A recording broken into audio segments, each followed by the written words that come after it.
Greetings, viewers. Welcome to Tales of Witterdoct. Not the start of Book 3, but almost the start of Book 3. Book 3, Chapter 2. The Tale of Cybil Spear, our primary actual play D&D 5e campaign. I'm Silver. As always, I'll be your storyteller this evening, and with me are our esteemed players,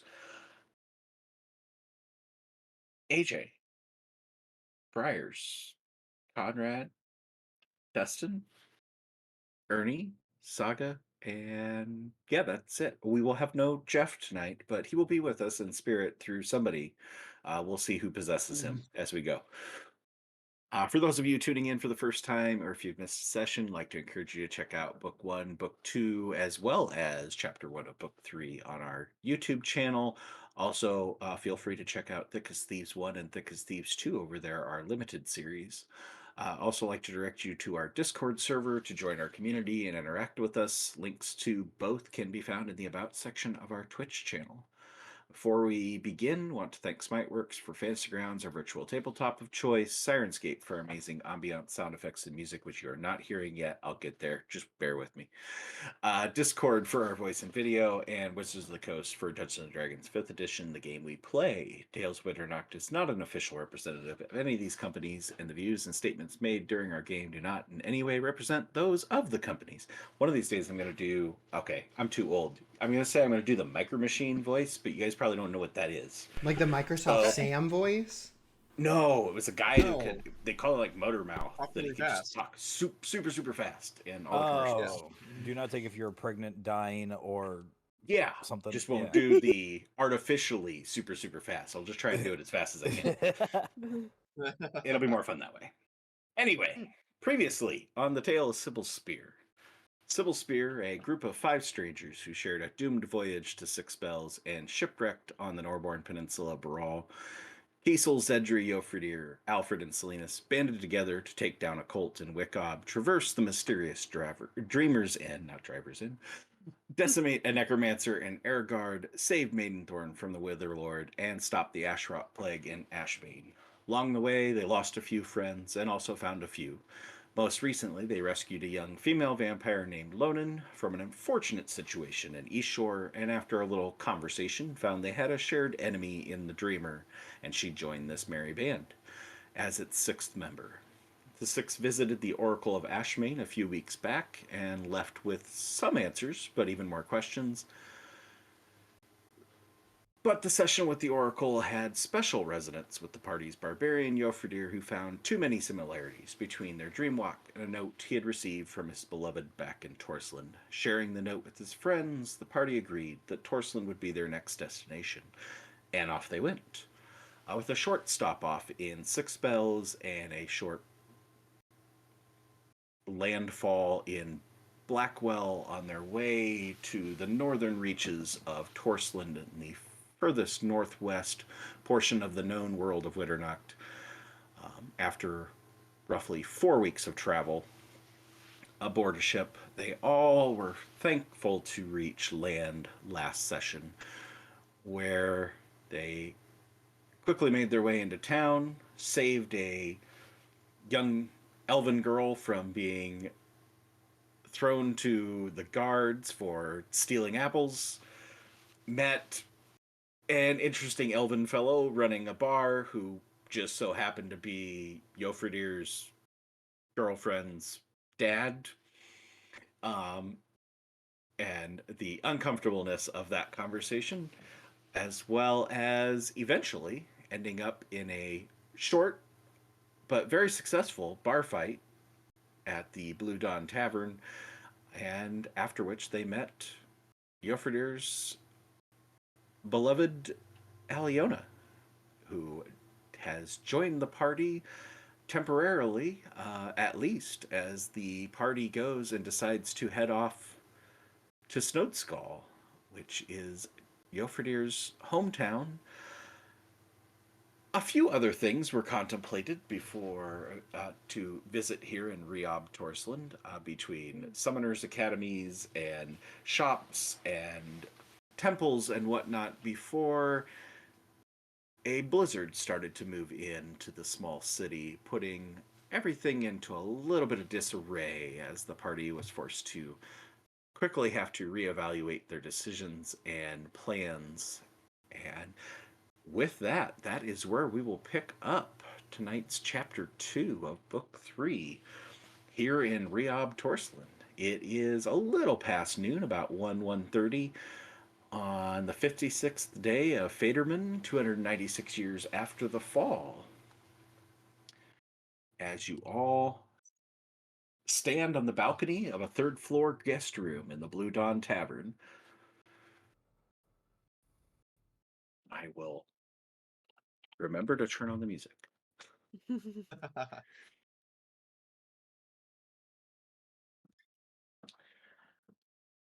Yes, as you stand on the balcony of the third floor guest room, looking out at the blizzard that has roared into the city with great speed,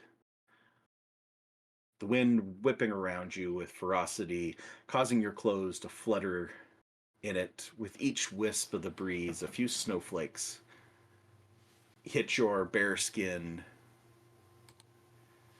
leaving a momentary wet sensation as they melt away from your warm body temperature. I turn it over to you.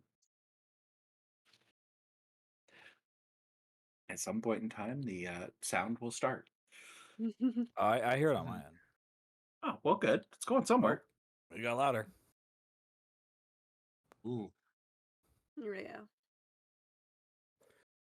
The blizzard's moved in, and I can't see shit. I think we need to get a move on now. Well, is this normal for this area? Pulling Not quite this his coat up even bad. further. Not quite this bad. If we're wanting to go now, I'd like to go back to the Free Lodge first, pick up a few things so I can be ready to traverse this weather. Are you all equipped for type of weather?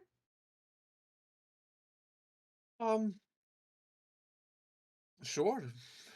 As of a couple of weeks ago on a shopping trip, as much as we can be. Mm. Then if we could just stop by home, we can move on. Is yes, would it be wise for us to come with you? Or should you go on your own? I'll leave that to you. At this point, we should probably all just stick together. Who knows what could happen at this point? Especially as Agreed. the visibility keeps dropping. Alright, well, if we need to yeah, well, if we need to fight off an angry older man, we can do that. We might have to. Sure, something we're all pretty used to at this point. For better or for worse. Yeah. Well, please lead the way. Start heading back to the lodge best we can. Mm-hmm. All right. Retreating back into the guest room, back through the Blue Dawn Tavern, intent on leaving town tonight during the storm, in order to try and get ahead of whatever you can weather-wise. You head back out into the streets of Riob, and the lovely weather that awaits you outside. Alyona and Yofredir leading the way, with all of you following close behind, doing all you can to keep each other in view and not get lost. You're led through familiar terrain, although most of you seem pretty lost and try but fail to make out any landmarks you would recall from earlier as you shield yourself from the snow blowing into your eyes, up into your coats, for those of you that have coats and hoods. But eventually, you find yourselves back in front of the modest Riob Lodge. There seems to be a lot more activity inside now than before, which comes as a bit of a surprise to all of you, probably except for Alyona. Um, Alyona, you would expect the additional activity given the weather. Everybody retreating back indoors to get to heat. Pretty common occurrence. It's usually short lived, but it's there. That's good. And Oh. as you go to step inside, maybe I'll find. There we go. I'll get this figured out eventually, right? Stepping yeah. inside, it is not nearly as busy as the Blue Dawn had been, but you easily count 15 to 20 guests and quickly catch sight of Nurin doing his best to keep up with the crowd. Looks happy and in a much better mood than when you dealt with him just an hour or so earlier. As everybody gathers around tables and the hearth, attempting to keep warm with this sudden onset blizzard.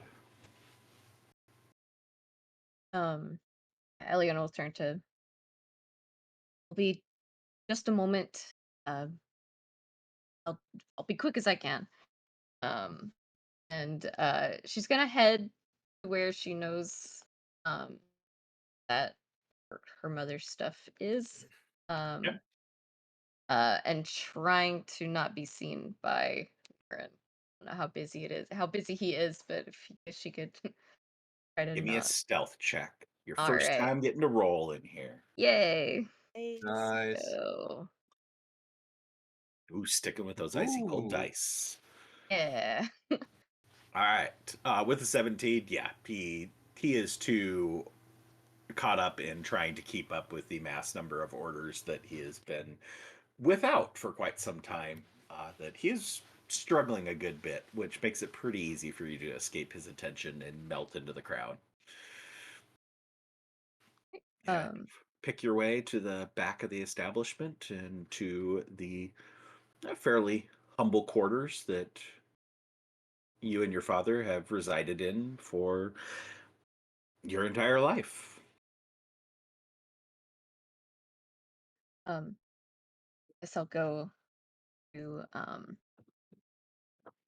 guess Nurin's closet, just the very, I assume is gonna be in the very back, kind of hidden under some stuff. There's a chest of her mother's old items. So open that up and basically gear up, so she's putting on her old armor, throwing a bow on her back, grabbing those arrows, a little short sword, and a cloak that her mother has left. She throws around herself and um Some of the items take a little bit of blow the dust off as you're getting them out of right. there, that they haven't been touched in quite some time, with the exception of the cloak. Cloak, every once in a while, get that out for special occasions and wear that about. It's a nice cloak, nice fur lined at the top and sleek black, some sort of hide fabric.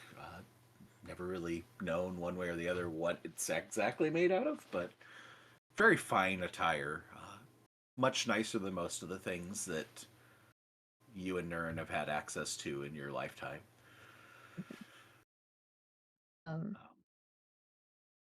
I guess she'll go back to her stuff, pack up a bag of just some essentials and try to sneak back out. While she's off going and retrieving these items, what are the other 6 individuals doing? Fucking bundling up and trying to keep warm, man. It's fucking cold. Mhm. You'll find that the warmth of that central hearth that was very dimly lit when you came in the first time is up and roaring, well stocked with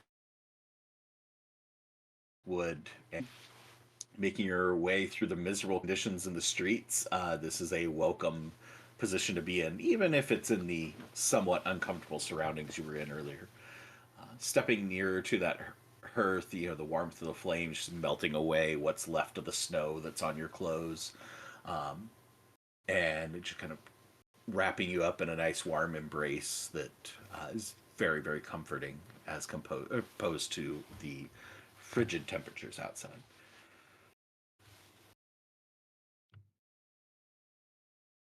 Is there what's the crowd like in here?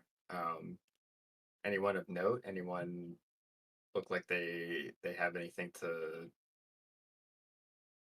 I don't know. Give me a... Let's do investigation. Okay. I would assume Yorfidir would just keep his arms crossed to his big barrel chest there and try not to cause too much attention. As he stands on the opposite side of the hearth from where Nurin's at, just completely Yeah, out of just, sight. really just trying to look back to the, Alfred's investigating the hearth. Looking around, checking out. Yeah, looks like a bunch of commoners. There's a few merchants that you spy, but just looks like some people that you recognize. Yeah, that looks kind of like one of the people that I saw in the market earlier. Oh, that kind of looks like one of the merchants. Nobody really jumps out at you with a 7.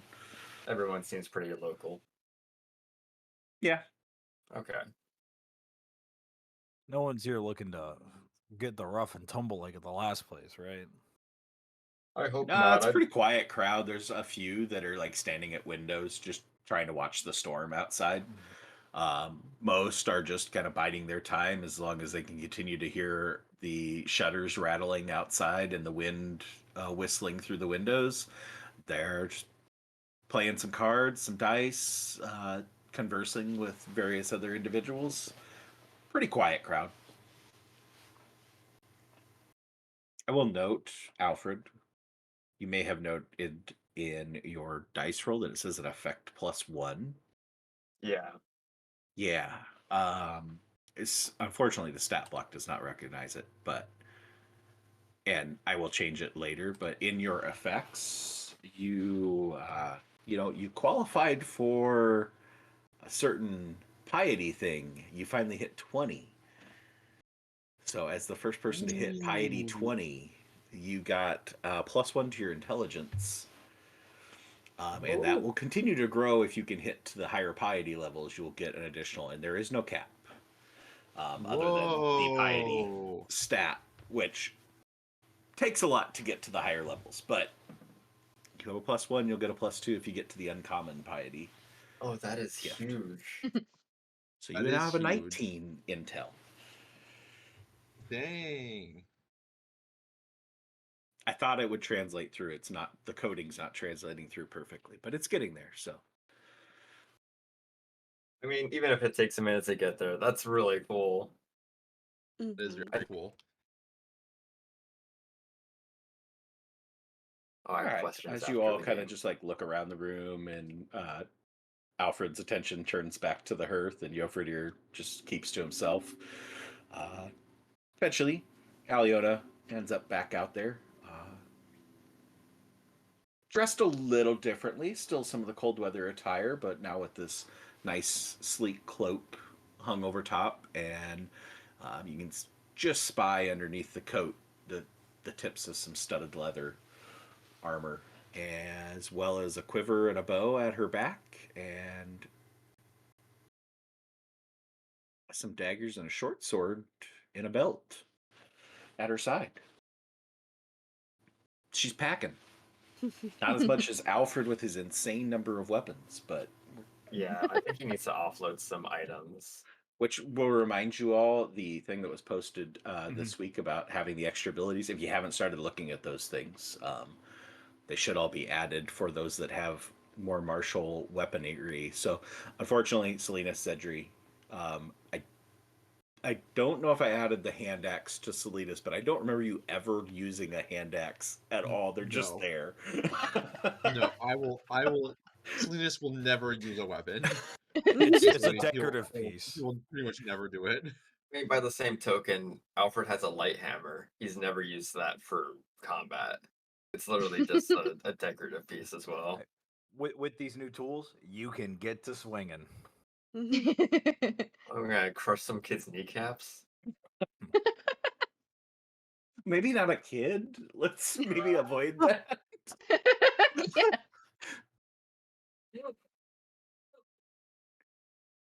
All right, as you regroup back in the great room of the Riob Lodge, on the far side of the hearth, it's a central hearth that sits like in the center of the room. So you're able to kind of like stay on this side of the column with Nurin at the far side at the bar, if you so choose. Yeah, she's still trying to just slip out without him seeing. Okay. She'll explain herself later. Are we heading back out? Yeah, Uh, Yeah. if we see her moving out, then we'll follow suit. Oh, yeah. Is Alyona the only one who's attempting to be sneaky on getting out? Yeah, has that Lonan message will. been conveyed? Let's put it that way.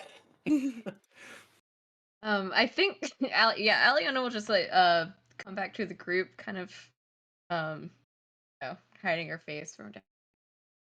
Right, I'm ready if you are. But I don't think that we're ready, but I think y- the blizzard waits for no one. well, if we're all put together, then we should get a move on. Yofidir says stoically. I will admit, I feel like we should probably defer towards you and Yofidir on most things, because for how freaked out I am about this blizzard happening, you don't seem too worried about it. It's weird how late in the year it's happening, but I've seen blizzards before. Blizzards in Torslin, Ash and Ashmane, you get used to it. I guess I'll try to curb my worries then. And Zedriel will tuck behind the both of them. He's using their size to kind of shrink down so that we can all make it out as a unit. Now Zedri's shorter than average here. I'm ducking for approximately 5 seconds, and then I will stand at my full height again. All right, little guy. Oof. All right. Why don't we do a group stealth check for how well you can meld in with the crowd and get out of here without attracting the attention of the barkeep. Group stealth check. Yay. Woo! Oh, wonderful. Good start. Can I have Take it. access to Yofidir's player Yeah. sheet? Should be. Just go to characters. So I just got Claire the owner out. There you go. Nah, Yeah. yeah. Oh, I don't think it. should I roll Yay. two dice? I don't think it registered mine. Yeah, if go, it doesn't roll in the... drop it in again. There it goes. Goodness wow. gracious, Much folks. better roll last time. Well, we went on opposite ends of the spectrum here. Yay. Yeah. There we go. You're ready to Hey. save the day. He's got the most to Yay. lose by not being sneaky, so. Yeah. Truly. Also surprising that he can be that sneaky. He's got no clothes on. What do you mean? My point. Okay. Let's see.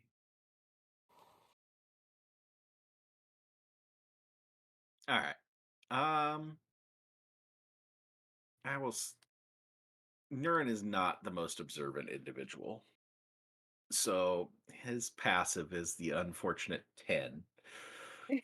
And since he is not looking for you, we will use passive. So that means he only would notice 2 if we were doing this as individual checks. But since 5 out of the 7 of you succeeded, Zedri even described himself as kind of tucking in with the rest. So Zedri and Kiesel kind of just tucked in with the rest and kind of nonchalant moved with the pack that was being sneaky and did not attract any attention. And you're able to get out the door without a word from Alyona's father. Stepping back out into the blizzard conditions in the street. Are you just walking out of town? do we have any other places we need to go? Do you need supplies? Are you looking at mounts? Are we doing anything, or are you just running for the gate?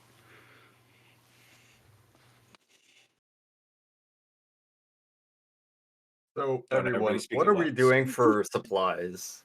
Because I have 1 day of rations in my bag. Or I have 10 days of rations. I mean, I could provide sustenance, but I know it isn't the most effective method. Good It's berries. fine. Okay, well, are we getting horses? Are there horses in town to get? Will they lend us horses in these conditions? I guess would Alyona know the best way to traverse this, like, get out of town in these conditions? Give me a survival check. All right.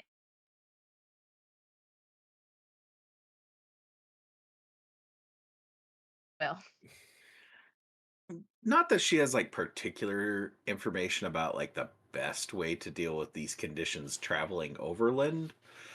Um, but I will say that you would be familiar enough with the city to know what type of stuff goes on in the city and when places close up shop. And that's pretty much if they have an enclosed space, they're open.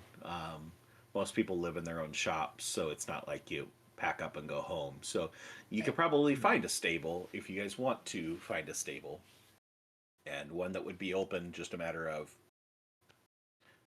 what you would actually choose to purchase or rent or whatever. You don't really know what would be the suggestion. Would Do you would want to having check? would Of having course. horses in these conditions be a good idea? I believe Well, Yofridia mentioned that they're pretty much forfeit if we go ahead and take them. That's true. With this kind of weather. Hmm. So we should probably just get moving. With a 22. Good solid Naturally. rolling over there. Um, it has been provided to you guys that this is a 3-day journey by land on foot. That's a 3-day journey in good conditions. Going through snow will be difficult terrain, which makes it a 6-day journey, which is not ideal. If you can do mounts and you can find mounts that might be capable of traversing through the snow, which Yofridir has some knowledge of a particular creature known as a Snoram that can traverse without too much impedance through difficult snow terrain. So it's an option. A 3-day journey will turn into a week on foot, and we might get stranded or die. There's a creature here that can traverse through such conditions, though, that maybe might bring it back down to 3-day journey. Called a snow rum. Snow ram? Snow ram? Snow Ram. Snow ram. Now, out of character, just with some added context, is this like a horse that we can buy, or is this a beast we have to tame? No, And this I would be gotta something that you could probably find from a livery stable. Okay. If we go to the Something. nearest, stable, we can probably find one for grabs. I was going to suggest as well that if we were going to go ahead and get things for warmth, blankets that they use in stables might be one of the best supplies. Normally a little bit thicker than what you could find in like a general store. All right, sounds like we're going to the stables. All right. Yofridir, do you know any that you have like a good relationship with? Do Some you that know I anyone know, in this town? maybe relationship. Would Yofridir have any relationships with anything here? Yofrider really wouldn't have any relationships with any stables here. I mean, they came to town to sell loot Yeah. and visit the Yeah. girlfriend. That was about it. But Alyona, you can give me a history check, and you can use your lovely ability to use it, do it with advantage. So There's Yeah. stables here, but as far as knowing which ones, and he'll kind of turn and defer that question to Alyona. look at that. It's like she's a pro at Aha! Everything is this. awesome. Ooh. Nice. Beautiful. Okay. Well, the nat 20 thing doesn't really translate very well here, but You get it a was hidden still a nat artifact 20, about so. these stables. Ooh. Yeah. A horseshoe. All right. So there's not a ton of stables because there's not a whole lot of people to do overland travel in Riyadh. It's the different clans will send in traders either by sea or they'll send in traders over land, but it's not usually a matter of they're coming in and they're buying animals and then going back out. So there's not a lot, but there is one over in Crescent Cove, which is the oldest part of the town. It's also where the Summoners Academy is, as well as a few other items, but it's called the Enchanted Stables. It's a little bit misleading. There's nothing enchanted about it. It's just, they're nice. So Well, the Enchanted Stable would have something. They're over in Crescent Cove. You'll just follow me. I'll lead you there. All right. I'm not paying for the horses this time. We paid for them back in Maidenthorn, and we all know how that went. Oh, I'm sure if we have any money left over from our expenditures, then I can cover the horses or the beasts. All right, well, All right. let's get on before the blizzard gets even worse. We've been walking and talking this whole time. Right, right, sorry. I've been lost in thought. Mm. all right, as you make your way through the streets that are now quickly becoming snow-filled, Alyona and Yofridi are again leading the way, specifically Alyona in this situation. That takes you across town into another, back through the port district and over to another district to the west. That see a rickety wooden sign saying Crescent Cove. As you step through into this new district, it's a little run down, not overly nice district of the town. But as you walk through, you notice a few items that kind of catch your eye as you're taking in new sights, knowing that you're walking into a new location. I guess, is anybody actively looking to see the sights, or are we all kind of dead set? And basically, I'm looking for: are we going to roll perception? Or are we going to roll passive? Lonan's gonna kind of be keeping an eye out, just seeing what they're passing by. Okay. Trying to So take note. I'm real good. if you're actively looking around to see what your surroundings are, then roll me a perception. And if you don't roll me a perception, I'll presume we're working off passive for you. Alfred's just trying to keep warm right now. Zidri will conjure Fair. a flame too to kind of keep central in the group, but he'll look around like Lonan is. I would assume Yofridir would as well. Look at those 17s. I know. Oh. I'm so used to like muscle memory and like with the star like proficiencies, like which ones like I usually roll, but with this other character sheet, I'm like fuck, hold on. All right, is that it for perception rolls? Okay. Yeah. Yeah, Alfred's Um, just... let's see. What's everybody got for passives here? Guilford there would have been better off not looking. He's got a 15 passive. Yeah. Hate to see it. Same. And Lonan, yeah, 20 is a passive. Zedri matched his passive. Whee! He brought it right on spot. Y'all might as well Okay. have not been looking. Yeah. All right, so everybody got at least a 10, whether they were passive or actively rolling. Nobody rolled themselves under a 10. It was close, but we Yeah. avoided it. You pass a statue of a cat folk kind of in a fist raised motion, standing, this large granite statue. And it's a little worse for wear. There's a good amount of snow on it, but it attracts your attention because there's lots of like little odds and ends, knickknacks that are laid on the varying levels of this statue that kind of just draw your attention to what's this about. Um, the figure for Alyona knows what she knows. So for those of you that are new to town, you can roll me a history check if you so choose to see if you know who this person is. Everybody's got varying levels of DCs, but basically it's Yofridir and Alyona have the best chance of knowing who this person would be. But Can Zedri just ask, No. hey, who is that? Just point I at the love how statue? Sims do the same thing. It's like, yeah, who's this? oh, I love this. We're gonna play through this part before we get to your question. So, Salinas, no, don't recognize No. as some catfolk lady.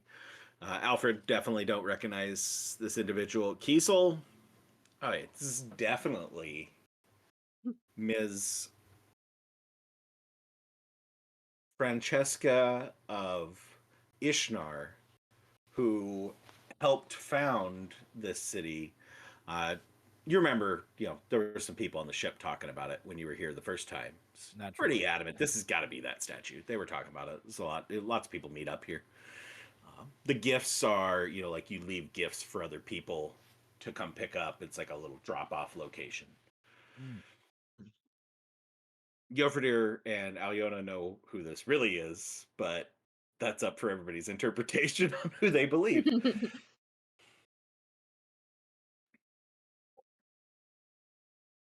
So, as to Zedri's question as to who this is, Alyona, this would be in your lore document as the Crescent Cove. It's in the list of points of interest. And then also there's a description of it. I believe. I hope I'm not misspeaking, but be Catherine, not Francesca. Catherine. I think it's like like like at Wells, you toss a coin. It's like the same thing here. You leave like gifts or something at the base. This is like the founder of the city. Founder? Cool. Oh yeah. Someone from Ishnar founded this city. I can send it to you, Alyona. Yeah, I'm not seeing it in this Problem. document. Then So comb through we're 20 pages, it's Hey, point unchallenged.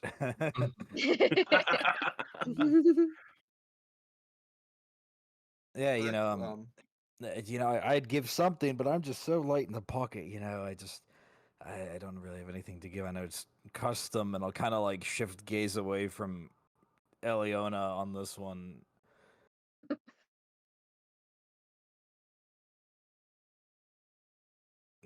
just I one would. sentence deal. Yeah, I think as Kisa was talking, Eileen was like just shaking her head, just like, no, that's it's not quite right. This is our as you may or may not know, we used to be a slave town, and this is the leader of that revolt who took us out of slavery, Catherine of Fallowell.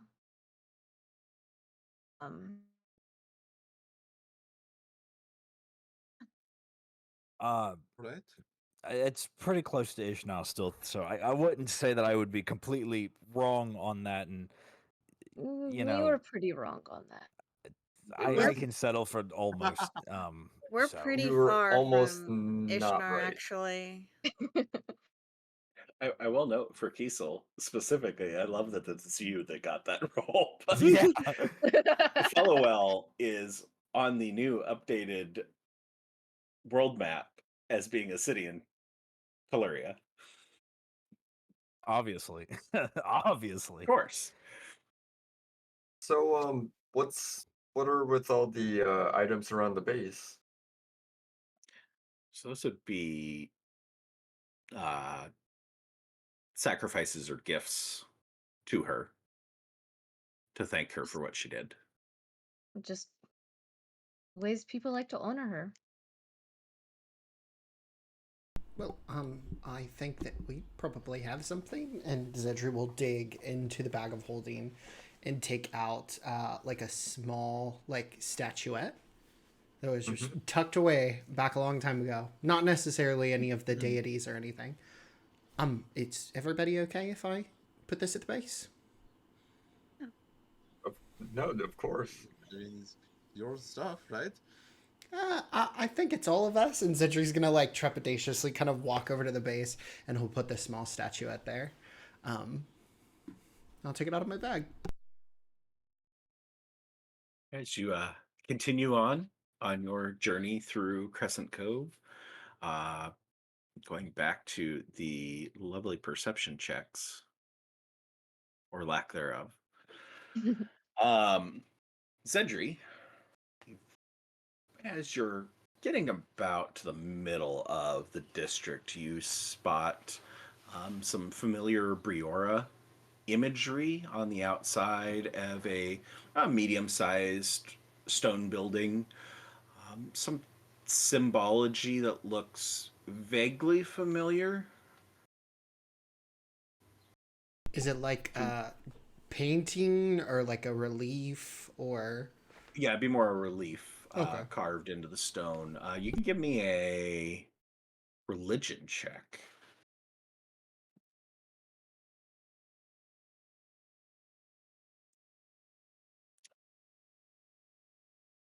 I'll actually give you advantage on it. Okay. Very kind of you. Thank you. To be fair, I was thinking of giving you advantage on it Hey, beforehand. there it is. So, Much better. fairly certain with 22 that this is either a temple or a monastery of Briora. No. Zedri will just kind of like point to it like across the wall relief and just say, you'll have like a temple here. Or is it a more official monastery? Alyona, you would know that this is. I don't know that your lore document had the name. I may not have put the name in until afterwards. So it'd be the Alkoy Monastery. Halkoye. Elkoi? How is it? Halkoy? Alkoi? Okay. Yes, this is the Alkoi Monastery. It's a monastery to Briora. Mostly known for healers. Zedri will kind of veer ever so slightly. He'll uncup the flame that he has, which is coming off of his right hand, so it's like the dark, like purple flame, and he's just gonna kind of like trace some of the imagery on it, but nothing to deter us too far from the path. Just whisper slight appreciation. All right. Before too terribly long, after taking in a few sights, push your way through the snow, blowing snow and the cold, and find yourself at a fairly nice looking 2-story wooden building. As you have arrived at the sign over the door says Chanted. Oh, wait, no, there's some snow stuffed in the sign. Enchanted Stables. All right. Um, I think this is the place. this is it. Alyona will lead the way in, and the stable hand or whoever's in charge of renting out the All right. mounts. You step out of the cold and wind and into basically a small barn, sidestepping a couple puddles of mud that have grown around the entrance from the recent snow melt, and make your way into up to a small wooden table with a ledger laid out on top of it. And a gray furred catfolk woman pushes her way through a half door that appears to lead further into the barn. She dusts off her gloves and removes them, placing them on the table. She takes her hands, pulls back her hood, and gives a subtle shiver as she adjusts to the warmth of the indoors. Removal of the hood reveals a very long ponytail of colored hair, pulled back, running down her back, and she looks to you with big brown eyes. Yeah, it will help you with anything? We're here if you have any, we're leaving town for a bit. Do you have any what was it? No Snow rums? rum? Snow snow rum. Do you have any snow rums? Ah, yeah, yep. I think I got about 10 in stock. I'll have some more later if you need more. There'll be probably a couple more days. With the storm, it'll probably be closer to a week, I suppose. But No, that'll be enough. It's just us, so uh how Cybil? much does what would what one run us? uh, going price is 100 gold apiece. I assure you, you aren't going to find any better stock anywhere in Riob. No better pricing than what we have here at the Enchanted Stables. Owner runs a good shop. I can take you back. You can look at the stock if you want. Given Right. given Yofridir's already pronounced knowledge of these creatures, are these big, or are they like similar to horses? Can more than one person ride on these, or are they like single rider animals? It's more similar to horses. So like single rider almost. Hmm.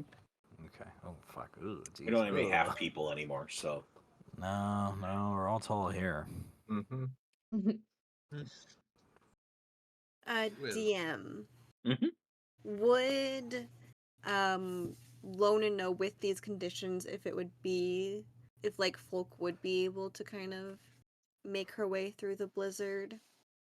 So folk would be able to make her way through the blizzard, and because of folk's like supernatural nature, Mm-hmm. magical nature, wouldn't be like putting the animal at risk like the horse idea would be.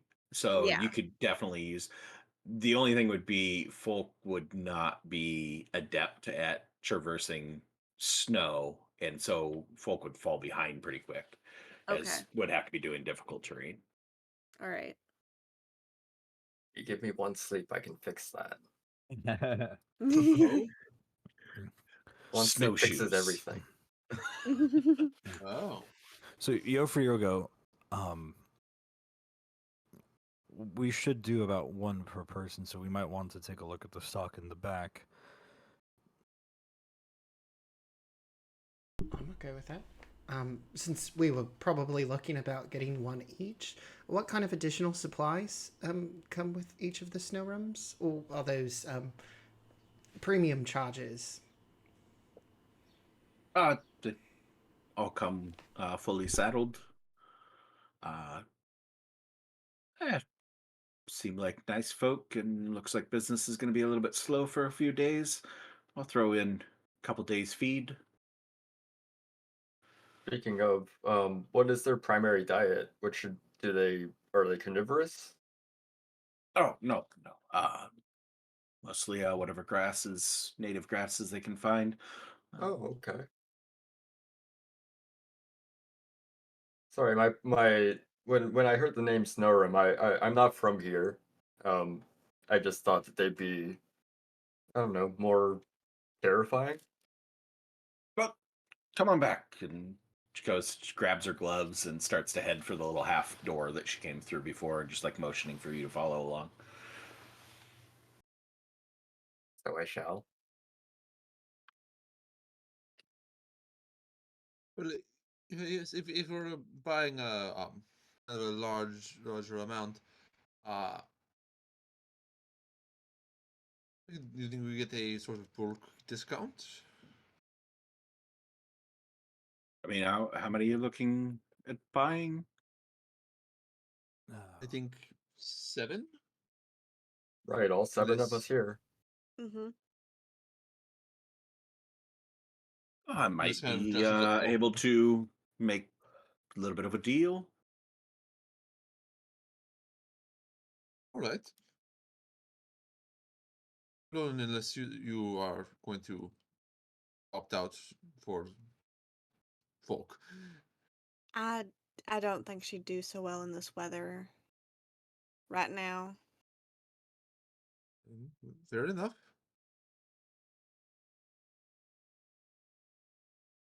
Did that come through on your screen, Alfred? Um, I have a blank, something blank. Okay, then it didn't.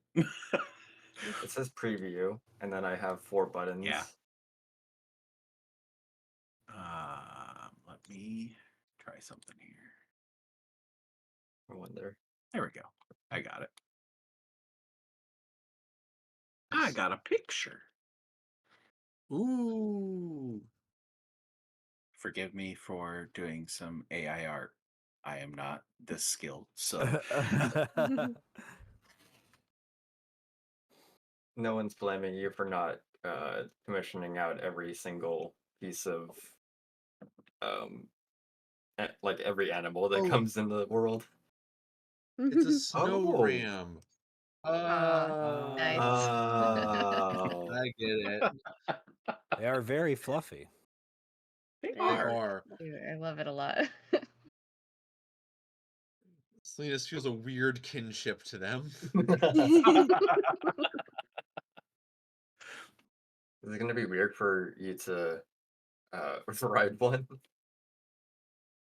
I mean, no, I mean, we've ridden centaurs before. Can't seem to be any weirder than that.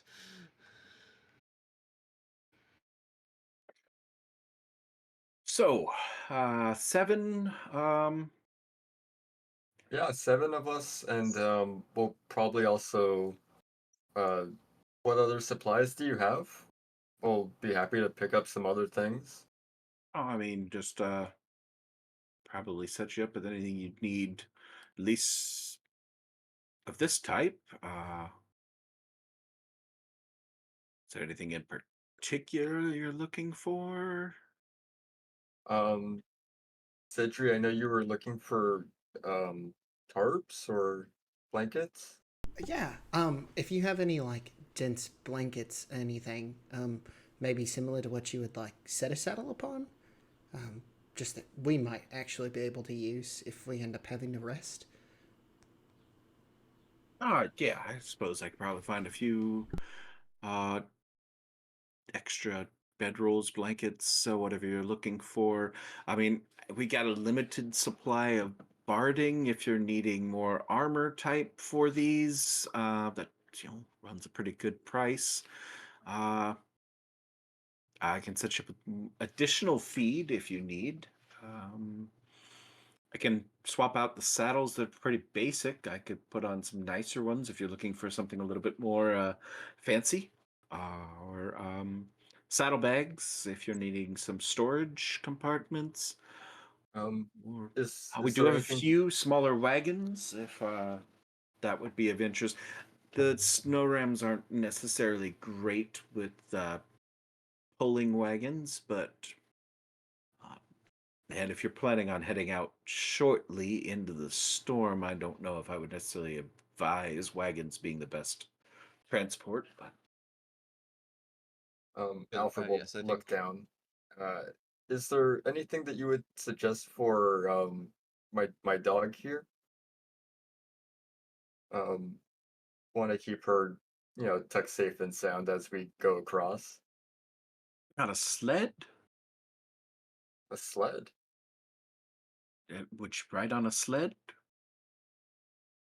We can try it. Yeah, we get you set up with that. Is there any of these in particular catching your fancy? Do you kind of just eyeing Salinas' odd kinship that he's acquired with these? Like, try and pick up those vibes. Like it was, you know, some people like to get to know them. I can introduce you if you like. They're all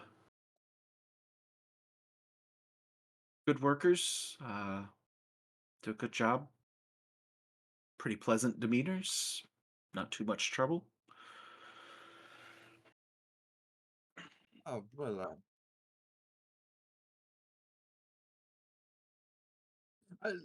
just whatever gets us in and out quickly. I think we are trying to Fair beat enough. the Fair enough. storm. Do we need any of the extra things? I mean, perhaps a bit of extra feed. Kind of looks around at the rest of the group. Yeah, extra feed,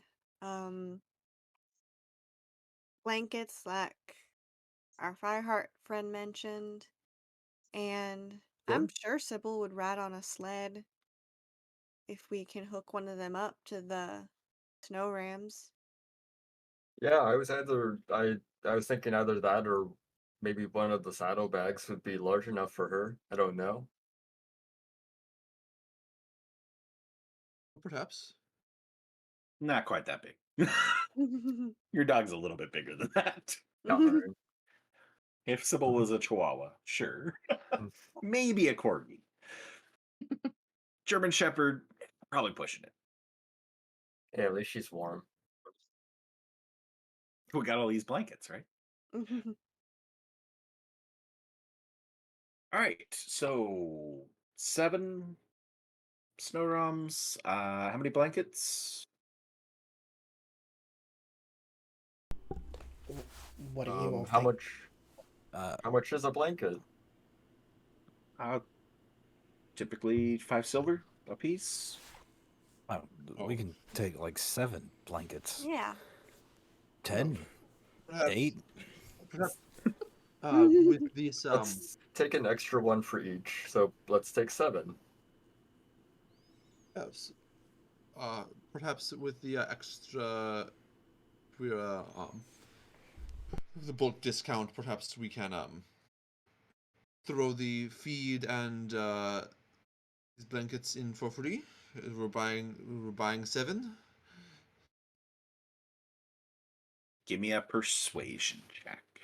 After when Selena says, Alyona will chime in and say, "You want to throw it in for free? Next round at the Blue Dawn's on me." Ooh.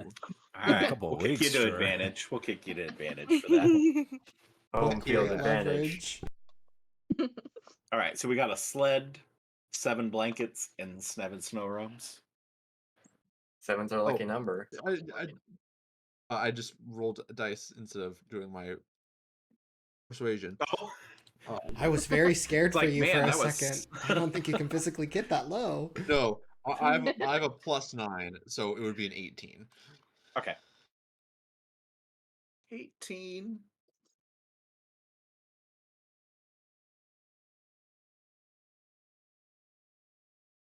Yeah, I suppose. How many days feed were you looking for specifically? I said I'd throw in 2 days where I mean, looking for Should we make 5, should we make it a week? 6. week. Okay, Yeah, 6 days feed. 6 days feed. Oh.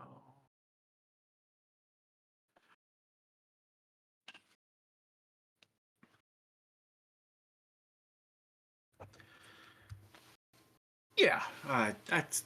I don't think I think I can get that passed with the boss. We can throw in the 6 days feed and the blankets gratis.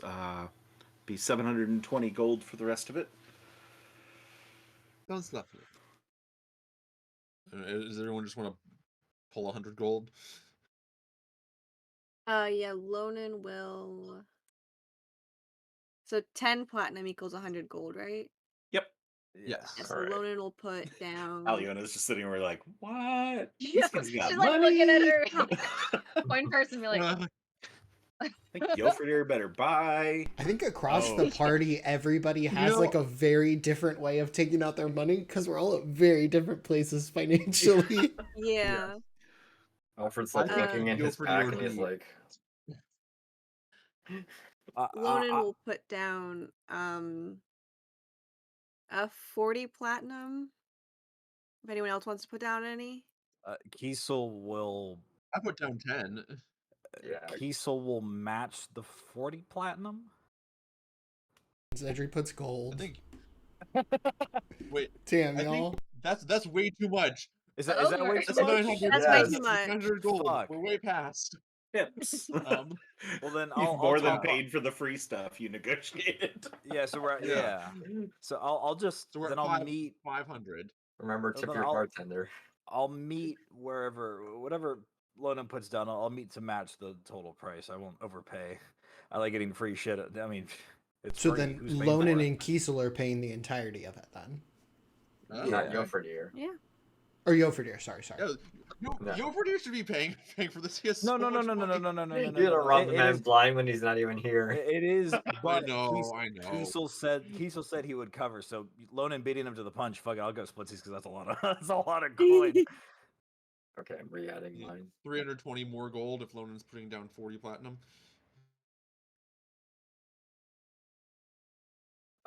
Alfred will pull out his 10 platinum. That's an extra 100. Wait, what? Yeah. They're paying for all of it across the two of them. Look, I Lonan's find biggest expenditure is probably going to be arrows. So, like, as long as she has enough for arrows and to send back home, she's good. All right, so Lonan's paying 40 platinum pieces, and is Yofridir playing the other 32? No, Kiesel is. Kiesel is? Okay. Yeah.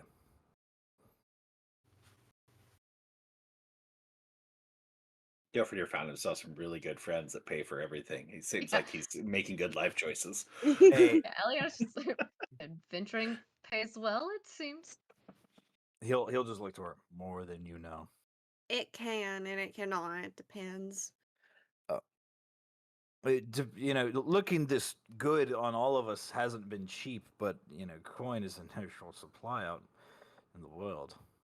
These are the thickest coats that I could buy.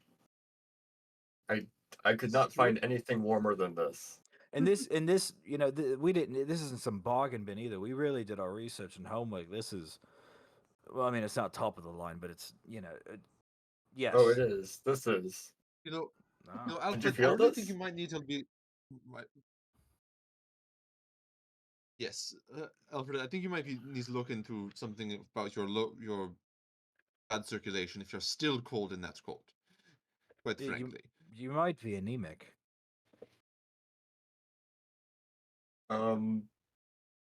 Perhaps. I never considered that. Do your toes tend to turn blue?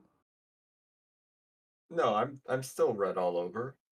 Oh, okay. Yes. Do your toes turn purple? If it's blue on me, would it be purple on you? Next time the dogs are out, take a look and see. It might be a sign that you might be anemic and not have enough blood in you. My dog is right here. Excellent. I'm glad. So she's just gonna step forward and ask, do you happen to have like a thin leather strip at all? I know I'm just asking for scraps here, but I actually just thought of something that I might need it for. Just a thin leather strip.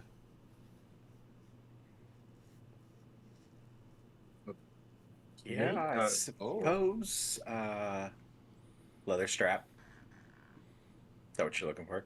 Yeah, like the width of like a lace almost, like really tiny and thin. Okay. Oh, interesting. What are you artificing? And Zidri will hand Alright. over 1 gold as well. That way, my conscience is clear and I've paid for something. Okay, it's in your inventory.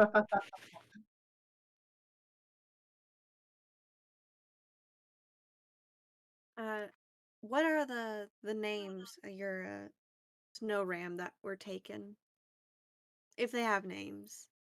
Yeah, she's starting to get them all set up, getting their saddles put on them and get them all ready to go for you guys to go out the back door, which is where the big stable doors are. And so she pulls one out and just basically looking for whoever's going to take the reins off of them as they come out. And so she'll just Yofridir will help like distribute them, and Keys will pop up. And if not, would you like them to return with names? Do we need to write down what we come up with? Is there like a ledger of names that are and are not allowed?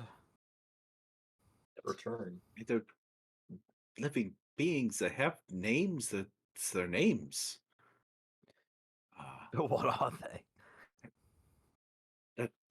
Well, this is Annabelle, Aries, Mystic, Snowflake,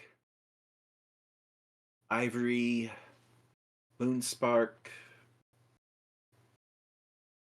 and I think I have one more. Prixie. Lonan is taking Moonspark. Fair. It's Alfred's taking. it's Moonspark. Kiesel. Alfred Oh. happened to take Snowflake. Moonspark. Hey, A the lot accent was darker. thick. I was typing fast. Yofridir will take Aries, naturally. Zidri will take Mystic. Alyona will take prick. Who does that leave me with? Yeah. Anybody Annabelle? take Annabelle? Or Ivory? Is that who we I have think left? Slingus would take Ivory. And Slingus would definitely take Ivory. Kiesel gets Annabelle. Wait, who is Yofridir have then? Aries. Oh, Yofridir takes Aries. Mm-hmm. Okay, Annabelle is Kiesel. Aries was Yopridir. Mystic, Zedri. Zedri. Cedric. Okay. Snowflake. Alfred. Oh, yeah, sorry. Let's see what my Ivory own was notes. Salinas. Moon Spark. Sloden. We can call her Bone Spark, though. It's cooler. And I thought I her wrote was Boom Boom Kind Spark. of badass. When I first heard it, I thought it was Boom Spark. Like Boom! I heard that ooh sound too. That's how I got Moon. yeah. okay.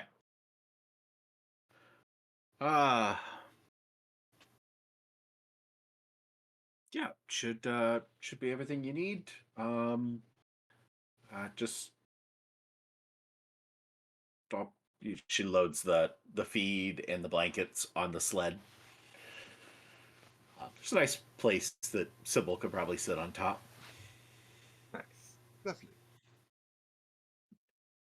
And she's got it tied up to the front rope of the sled is actually like fastened into the back of the saddle of the one that you've been given. So Snowflake's saddle. Alfred will go ahead and give it another once over just to give himself peace of mind. Okay. Well, suppose thanks for doing business at the Enchanted Stables. Tell your friends, spread the word. And, if you decide to part ways with these lovely animals, come back here. I'll make you a good deal. Kind of grown attached to them here over the years, so I'd like to see them come back in one piece. Would be great. We'll do our Um, best. Sure you won't want to get rid of them by the time you're done with your travels, though. So I wish you well. They're We'll They're make good sure they're friends. taken care of, no matter what. Right. We thank you Appreciate so much for having them and bringing them up in such a fine fashion. it's It's part of the job. But she just wipes a little tear away quick before it freezes. Yeah. I got some shoveling to do. Stay safe out there. Don't freeze to death. Right. Blessings of Yes. Infernus be upon you. Oh yeah. Blessings of Sephora. Give her like Well, a pat on the shoulder. She let's quickly go puts her try gloves not to on and die. walks away as quick as she can. Well, let's all go try not to die in a blizzard, shall we? You know, a blizzard would probably be one of the most tamest ways for us to die, given our history. Still wouldn't Let's want to just do it. right. Let's just not die. I don't plan on dying. We No, could but not die, that would be great. you shouldn't plan to, but you should at least plan for.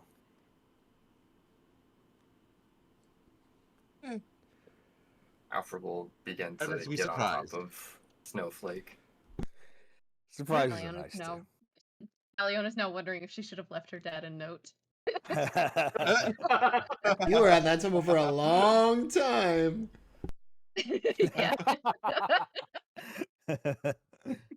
Yeah. All right, as you exit back out into the streets, back into the blizzard conditions, do you need any other stop off equipment wise? Or are we all good, ready to head out? I think I we're all think we all itching to should hit have the enough road. rations. Okay.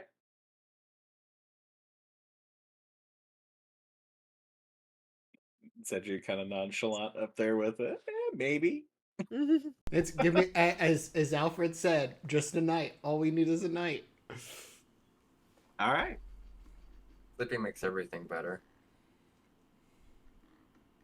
All right. As you head to the edge of town, heading out the north or the south side of Crescent Cove, and reach the edge of the palisade wall that separates Riob from the dangers of Torsland. You get a couple looks from the guards keeping watch. Don't look. They don't look overly concerned with people going out into the blizzard, but you do catch a couple comments being shared back and forth between two of the guards at the gate. Don't catch exactly what's being said, but one prompts the other one to laugh a little bit as you begin your journey. Everything packed onto your sled and into your saddlebags as we head out into the wilds of Torsland. So, Yofradir, how much experience do you have writing these things? Is there any sort of like tips or tricks that you have for me, or I'm not really someone that is proficient with riding. Like I don't think I've ever ridden a horse. Well, no, no.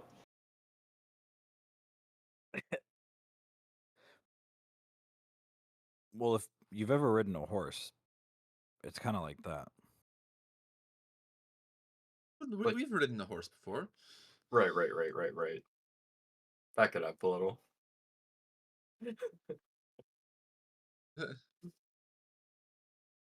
Are we firmly Love out of cooking. town now, or are we still making our way? No, you are outside of the gates, out onto the plains of northeast Torsland. Is there just a saddle on these creatures, or is it like reins and like a bit as well? Oh yeah, you have bit and bridle and full reins on them, so you Okay. can just steer them, Okay. just like you would have for a. So, Alyona, is it normal for you to just sort of leave town without your father knowing?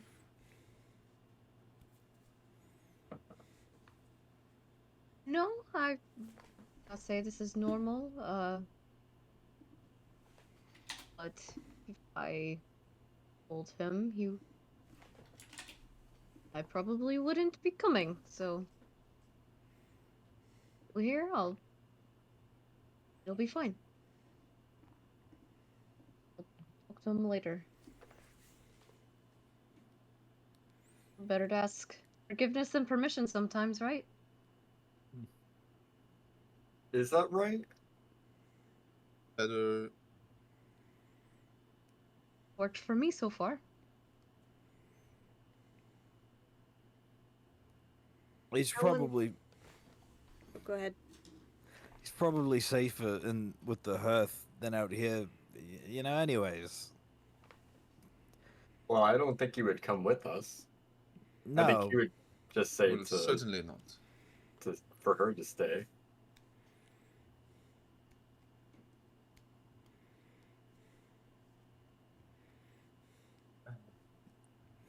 Well, I will say that we are very glad to have you in our company. Yoverdea historically is a little bit quieter, and you seem a lot more vocal about things. So I feel like two heads are better than one in terms of navigation, especially around Torsland. Hmm. No, I know Torslin. We'll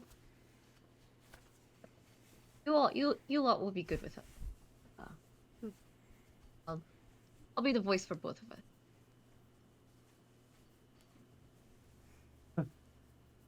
Well, Was there any more you can tell us about these wolf creatures that hunt down magic users? I guess would I know anything other than what I've already shared about the Morgulfta? Did I say it right? Yeah. Yes. yeah. Not really. You haven't ever had to interact with them because you've never been Mhm. out and dealt with that, plus not being a prime target. But stories have been mostly that there are not a whole lot of magic users in this part of the world. Those that are in the Summoners Academy or they leave. So these things continually look for, somehow are able to track down and feed off of magic users. That's about the sum total of the tales you've heard, other than roughly what they look like, that about the size of a dire wolf, um, glowing blue eyes, and with wisps of blue fur mixed in with their gray and white fur, dark gray and white fur.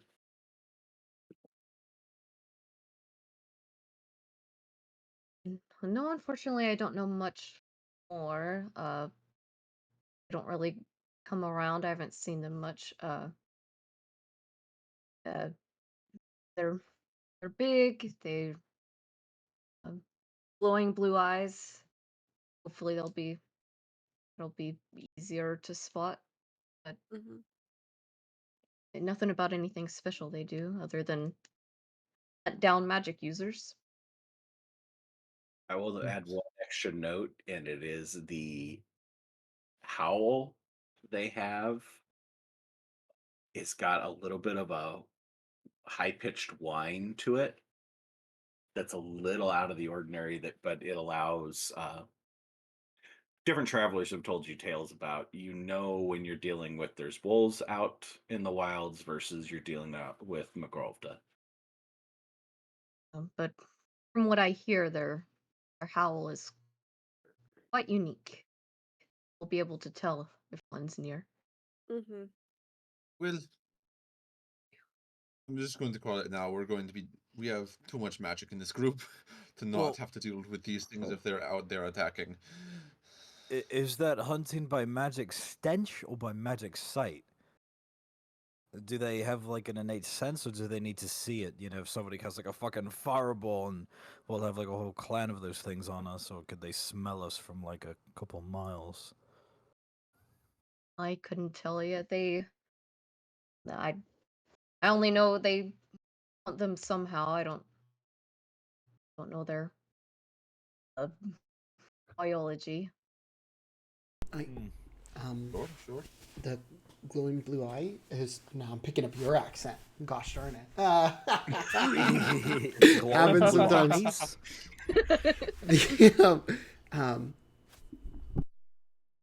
The glowing blue eyes that you're talking about. I mean, it could be that that's what they're using to detect, but at the same time, there's a whole school of magic that magic users study for searching out things or divining locations. I have a spell like that. That's very possible. They could be. Yeah, they stay away. Wolves are safe. I wish I could tell you more. I wish I could be more help, but all I know is they're out there. You should Oh, you're. be ready for them. If in fact you are a party full of magic. Quite You so. could say that. I mean, it's probably the only thing that we don't have magic on us is our skin, you know? Well, I guess I'm the safe one then. That you are. You and Gopher there. Are you safe if you're in a bin with bait? I mean, if we are all Oh. magic users. That is Well, raw, Alfred. I mean, he ain't I mean, I'm wrong. sorry. I just thought. I mean, I can take care of myself. So and I mean, we're all here to take care of you as well. hopefully it won't come Not to that that. you need it, but we all got each other's back. I appreciate Yes. that. You know, maybe I should have asked, and I was a little bit too busy counting, but do these things have any natural predators? I would hate for something to swoop down and just grab one at like a piece of like a fried chicken, you know?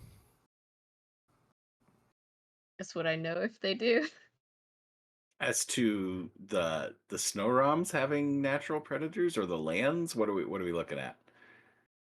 I think he was asking about the I guess snow this ramps. Yeah, that what we're riding Yeah. on. nothing I can think of. Not really. Nice. Same things hunt them as hunt anybody else, Good. except for maybe the McGrovda, because Unless we cast like dash or like a speed spell on these boys. Yeah, Zedger I does not have think his I got the fire out. audio fixed, so hopefully that's coming Yeah. through a little bit cleaner now. So yeah, setting off, having your little conversations as you start out. The middle, you're talking in the middle of a blizzard, the blowing snow, blowing wind, making conversation very limited. You basically have to go saddle up alongside each other in order to carry on any conversations. So they're mostly going to be one-on-one. And looking off to the west as you're heading in the direction that Yoferdir is leading to his home. Looking at sun that is lowering in the sky with every passing moment, heading towards. I mean, you got probably half a day's travel that you can get in before nightfall, but definitely is a little bit of an imposing image of seeing the Eye of Aurora starting to peek out a little bit through the cloud cover off to the west as it starts to get down below it. But miserable travel conditions as we go. But you notice that the snow drums basically just truck through it like it's no big deal, able to just glide their legs through and power through the snow without really any impedance. For comparability, for those of you with experience with horses in prior travels, you're going at about the speed of a riding horse, despite the fact that you're going in 2+ feet of snow.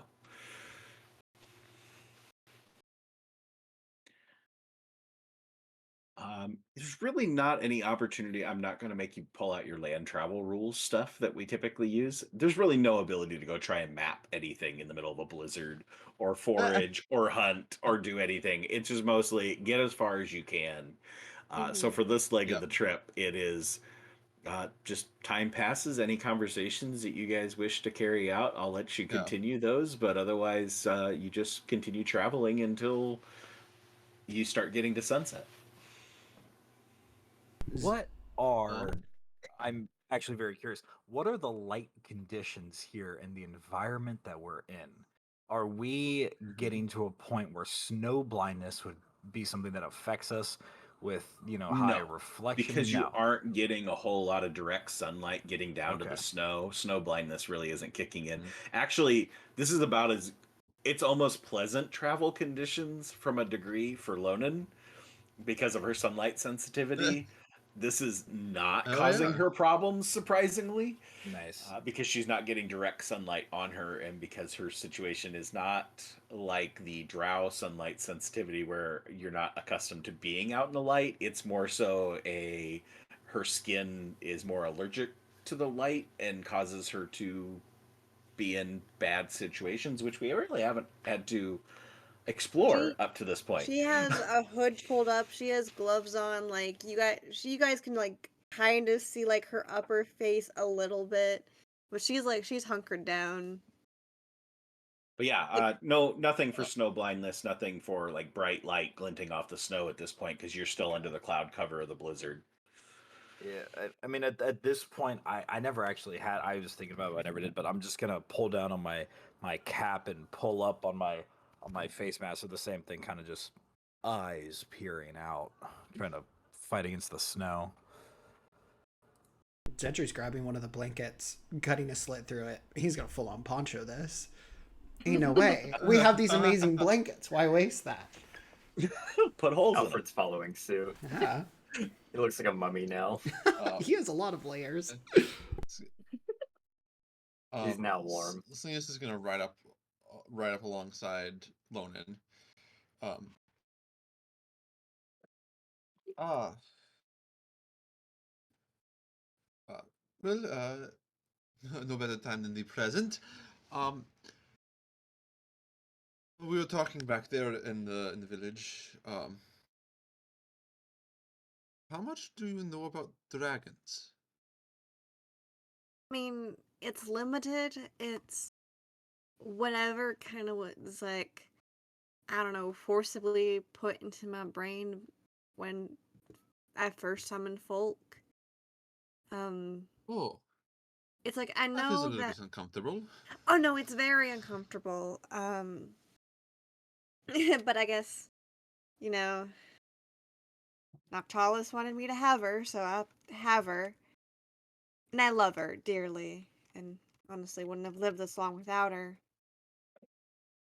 But I know with powerful dragons, they can affect the world around them passively. They don't have to, actively do anything to cause. And she's gonna kind of like motion to what's around them. Um, I can speak with them. I speak Draconic. Well, Um, that's interesting. I know how to track them. Um, Sometimes I don't know what I know, but I know they're dangerous. They can be dangerous if you get on the wrong side of them. They're intelligent, Sure. sometimes scarily so. And the older they are, the more powerful they are. So we might be Do depending dragons on. die? I mean, yeah, they can. Like, she's gonna, and you don't see it kind of through like the layers of her like kind of woolen cloak over her, but she'll pat her side where her dragon tooth is. This one's Mhm. a fossil. They die. They live and die. They just take a lot longer to live and die. Sure. I mean, like Jofridir said, his father killed one, and whether that one actually died or not, we'll figure it out. It might Sure. just be that, it took 20 years for another dragon just to come and take its place. Especially if it left Yes. behind a horde and it would have, come in and nicked it and decided to nick its hunting area too. Sure. But how you said that the dragons get more powerful the older they get. Mm-hmm. What More happens to a abilities. dragon when it gets Hmm? too old? So what happens to a dragon when it gets too old? Um, I don't know.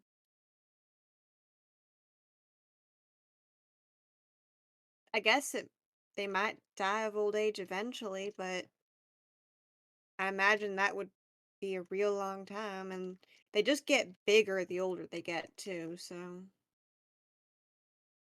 Sure, sure. They get um bigger and more powerful. they know magic. That's one thing that they do know magic. Um, this thing is it's very faint because we are writing, but sort of this a flicker of kind of magic as he casts minor illusion, kind of flicker of magic spirals around his hand, morphing into a figure of a of a dragon wyvern kind of shape. And if something with that much magic and that much power, that old, were to die, where would all that aether go? Well, I would imagine it would go back into the earth, into the ground beneath our feet. Think about it, the Dragon Spine Mountains. There's probably a reason they're called that. Or, I mean, we think that they're dragons? No, no, I think it's just that they're a place where a lot of dragons have congregated, where a lot of them have lived for a long time.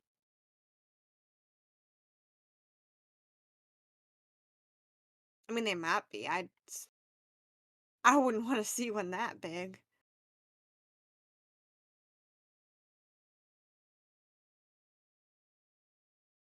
Me neither. Yeah, but I would say, I mean, think about it for, when we die, our our magic goes back to wherever it came from. Yes, So why wouldn't but it be the same for them? sure, but when I light a campfire, it's small. Does not have very much effect on the world. If I light an entire forest on fire,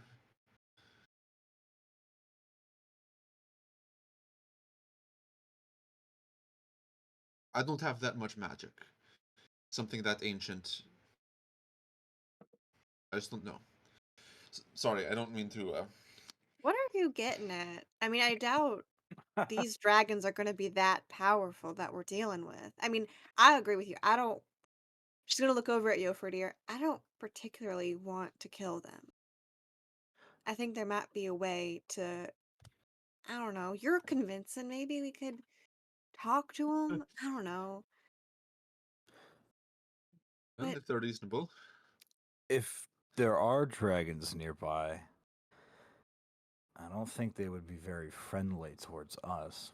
But if you can get to talking to one, I'm not necessarily opposed, as long as there's glory involved in it. A glorious conversation, perhaps.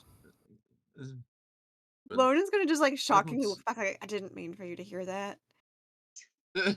Well, oops. Well, I do not speak Draconic, so perhaps you could speak to them. I ain't exactly convincing. But maybe that's one of the things. Maybe it's just that, no one's tried talking to them before. Hmm, I've learned Perhaps. when you're dealing with the wilds like this or like the Untendunk, sometimes it's worse to kill creatures than it is to be helpful.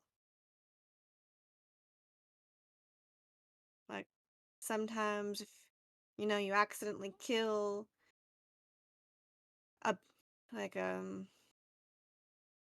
don't know. You can make an area more dangerous through killing one than you would by just avoiding the fight altogether.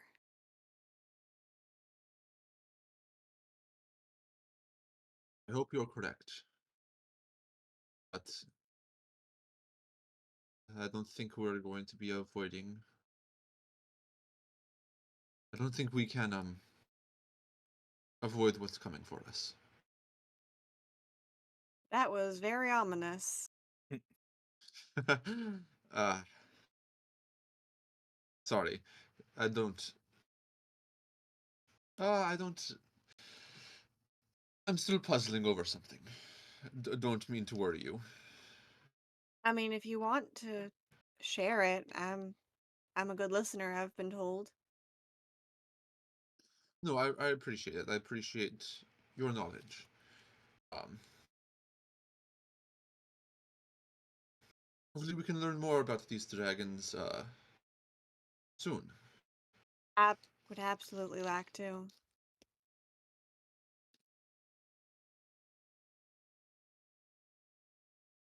All right, as this conversation's going on, presumably there may be some other conversations going on amongst people. But before we get into that, everybody give me con saves. If you have cold weather clothing or something that grants you resistance to cold damage, you have advantage. You have cold weather clothing, Woo! you say. Yeah. Ooh, Yes. everyone's stocking up on cold weather clothing. Would Yofridir get that advantage by default since he's used to this kind of temperature and terrain? Oh, I beautiful. think that's fair. I'm looking out for you, Jeff. Con save. Alfred is toasty. Yikes. No, yikes. Shut up. Nice. Okay. Ooh, not a single roll under. Nice. Everybody's good. Let's say not one under 15, but Zedri? yeah. He's in the middle of our, All right. Lonan and Salinas have their little exchange. How about the other five? Any conversations in the blizzard conditions as you travel for the afternoon? Yeah, actually, Alfred will ride up next to Alyona. Um, oh, um, do you have a moment? I have a couple questions, if you don't mind. Sure, of course. Um, I don't know if this is too personal, but I was wondering if you could tell me about Yofridir. Sort of what he was like before he joined us. I, Oh, well. he's, as many others have said, he's a very silent type, and I guess I'm also a little bit reserved sometimes, so it's been a little hard to figure him out. Well, he's always been quiet type. Um, as when he first showed up, I he didn't talk to me at all. He was with his father and some friends, and they told me all their stories, but he was very quiet. But he kept coming back. Didn't really talk much. It's kind of a pattern with him, I suppose. Uh, but he's quite kind. I don't know if uh, that's your experience, but Oh, he's it very much is. I mean, I think everyone here has been saved by him on more than one occasion, and not just in a traditional sense, but he's also been very welcoming anytime someone's been interested in things. I know Zedri's taken to going on morning jogs with him, and it's honestly, uh, I wish I joined them more often. Sometimes it's a little hard to get up. I'm not as bad as Selena's, but I do enjoy getting a little bit of shut eye. He gets up a little too early. I imagine so. Yeah. What else would you like to know about him? I mean, It's nothing in particular, I guess. Just I don't know. Just wanted to see what you saw. We see one side of him, and I guess it was just um, it's just interesting to see what you see. I guess she'll look. I guess wherever Gilfredir's He'd be writing, and leading the pack. yeah, just kind of give a soft smile, and uh, he's he's always been that. I don't know. I guess something that a little bit of what I wish I could do, but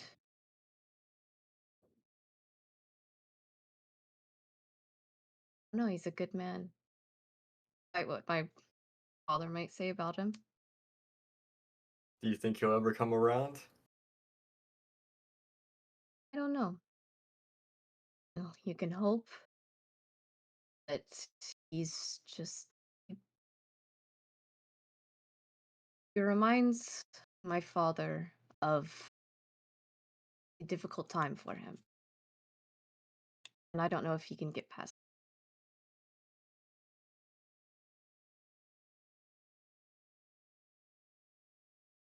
Well, I mean, hopefully he can. Hopefully he can look towards the future. Um, I hope Thank so. you. It was nice to hear a little bit about someone that has saved my life again so many times. I'm glad he found you all. Likewise.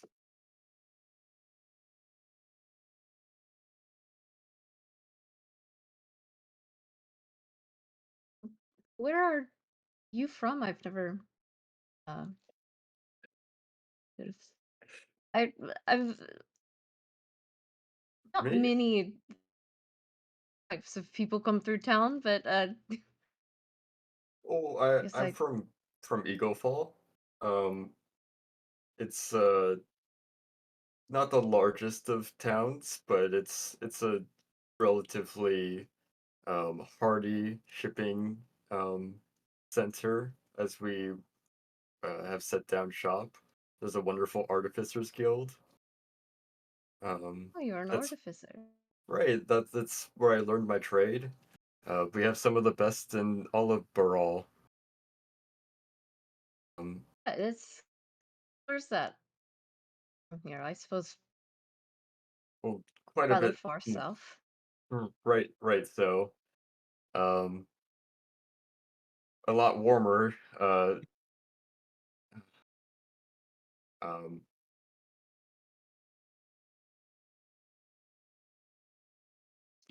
Sorry. What? Let me how to describe. Uh,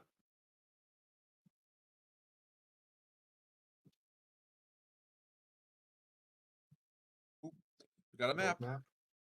Hey. Oh, oh, beautiful. Thank World you. map. Oh, guardian angel for geography. Yeah. Well, okay. So if you're familiar, on the other side of the mountains, it's way far south, but not as far south as Okaria. Um, we're sort of in the middle, by Orange Springs, if you know where that is. It's I guess would I have any idea? Would Alyona have Roll any me a idea? history check. All right. Ah. Did you Indeed. randomly end up with somebody from Orange Springs passed through somewhere? No. No. I can't say I know where that is. It's like I said, I've never left um Rehab. Why leave Heather Falls? Eagle Falls. Um, well, You don't have to if that's too personal, I'm sorry. I oh just no, it's fine. I think it's just a bit of a long story, but nothing terrible. I I just do like story. well, okay. I'll try and make it as short as possible, and I won't go into it. Alfred will give her a little bit about how he has uh, been the middle child, how he's not felt like he's done enough in his life, how he's wanted to go out and impress his family, um, how he got uh, all of his troubles on the ship to Six Bells and meeting Sybil Spear and just have a good time with it. And your dog, where'd you is that something you brought from your home? Or- No, I actually met her at the same time that I met the rest of these people that I call my friends. They we were sort of stranded on this beachhead, and there was a dog that just happened upon us, and we I couldn't say no. How could you say no to that fate? No, no, you're right. No, just she's been with us ever since, through thick and thin. She even became sort of our namesake. Well, mascot. Yeah.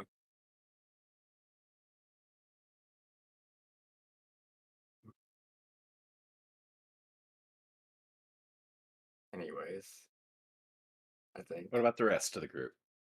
Kiesel rides up to Zedri naturally. As Zedri all of this other rides conversation. up to Kiesel. Perfect to meet him in the Yes. middle.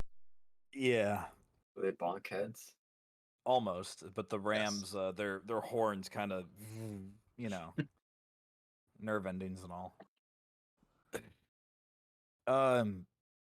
You keeping warm? I'm trying my best. Not exactly the. Listen, whenever I got this ring, I definitely thought that maybe it was going to have more magical properties to it, but I'm still feeling slight shivers, so I might have totally clowned myself on that one. I mean, if you're willing to part with it, I, could use the extra jewelry. Right. I'm getting pretty ringed out myself, and Zedru will hold up his hand that has like 3 rings across it. Kiesel will hold up his hand that has no rings on it. No, I see, definitely. I did have a question for you. Oh, for me? Yes. Everyone else is talking and chit-chatting. I just felt so left out, and you just look so lonely, so ask away. Right. Well, I know that it's spring, but it's feeling very wintry as he gestures towards the blizzard and quickly stows his hand back underneath the poncho.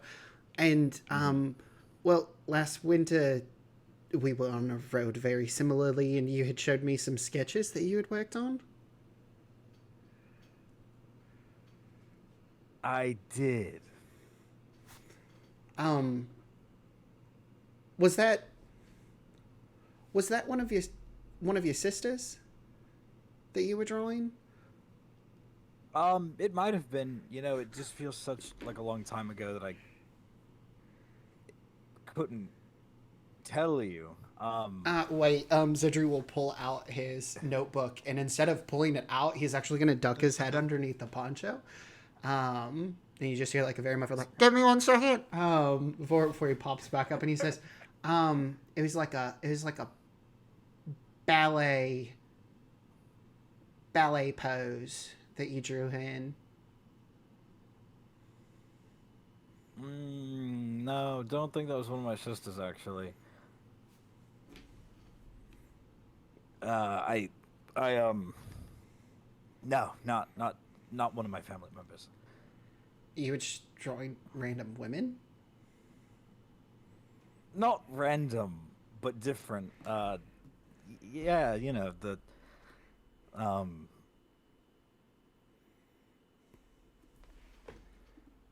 you know. I have a sneaking suspicion that that she might have been the one who we went to the wedding for. There's a very good chance for that. Hey, you know, despite all of this cold weather, I am fucking sweating right now. Well, if you could give some of that heat over to me, it'd be really nice. Oh no. And he'll just kind of like shift around in his fucking armor and clothes and anyway, yeah, no, I have a couple of sketches. And I'll kind of lean in close to Zedri, and I will interlock intense eye contact. It would kill me to forget what she looks like. And I'll pull away from Zedri. Zedri will just kind of nod along. Oh, I'm sorry. That was really short-sighted of me to ask then. Blame it on the blizzard. You know, it's very difficult to see anything, to be honest. No, I mean, did you want to commission some drawings? I'm more of a literature lover of some sort of alliteration. I don't know. It's, you know, I think I'm better at that than drawing, but I don't think the drawing's too terrible. No, well, I mean, last time we talked, I gave you some notes, but you did. I was very, very thankful for. I don't know. Alyona was talking about leaving a dad behind and stuff, and I know that everybody has different relationships with their families and things, but working on stuff, artistic endeavors, that's kind of what keeps me connected to my family. So I didn't know if the same was for you. Yeah, writing keeps me from going crazy and killing people, so I would say that it grounds me as well. It's a very healthy coping mechanism. Now, if you were to read it, there would be a lot of ooh and goo and icky, you know, but, you know, there's a philosopher that said something, yeah, I don't know who said it, but it was like, kill the part of you that cringes and not the part that is cringe-worthy. So I'm trying to just embrace more of the try your best, and even if it sucks, you know, it makes you cringe, still put it on paper or whatever. Right. You are extremely philosophical sometimes. You and Yerfridia have severe bouts of that, surprisingly. It comes when you least expect it, you know. Wise words, I suppose. It's, again, more hidden philosophy. Right. You know, what about you? I mean, I don't want to put you directly on the spot and call you names, but how are you holding up? We're not going to run into any situations where, not that I think we would find ourselves in similar situations, but, you know. Oh, no, fully bottled up. Perfectly fine. Okay, as long as it's bottled up and nowhere near coming out at all. I don't think so. And Zedru will kind of take out the bandaged hand and just say, I mean, I even thought that it might be faux pas just to show this off if we were out here.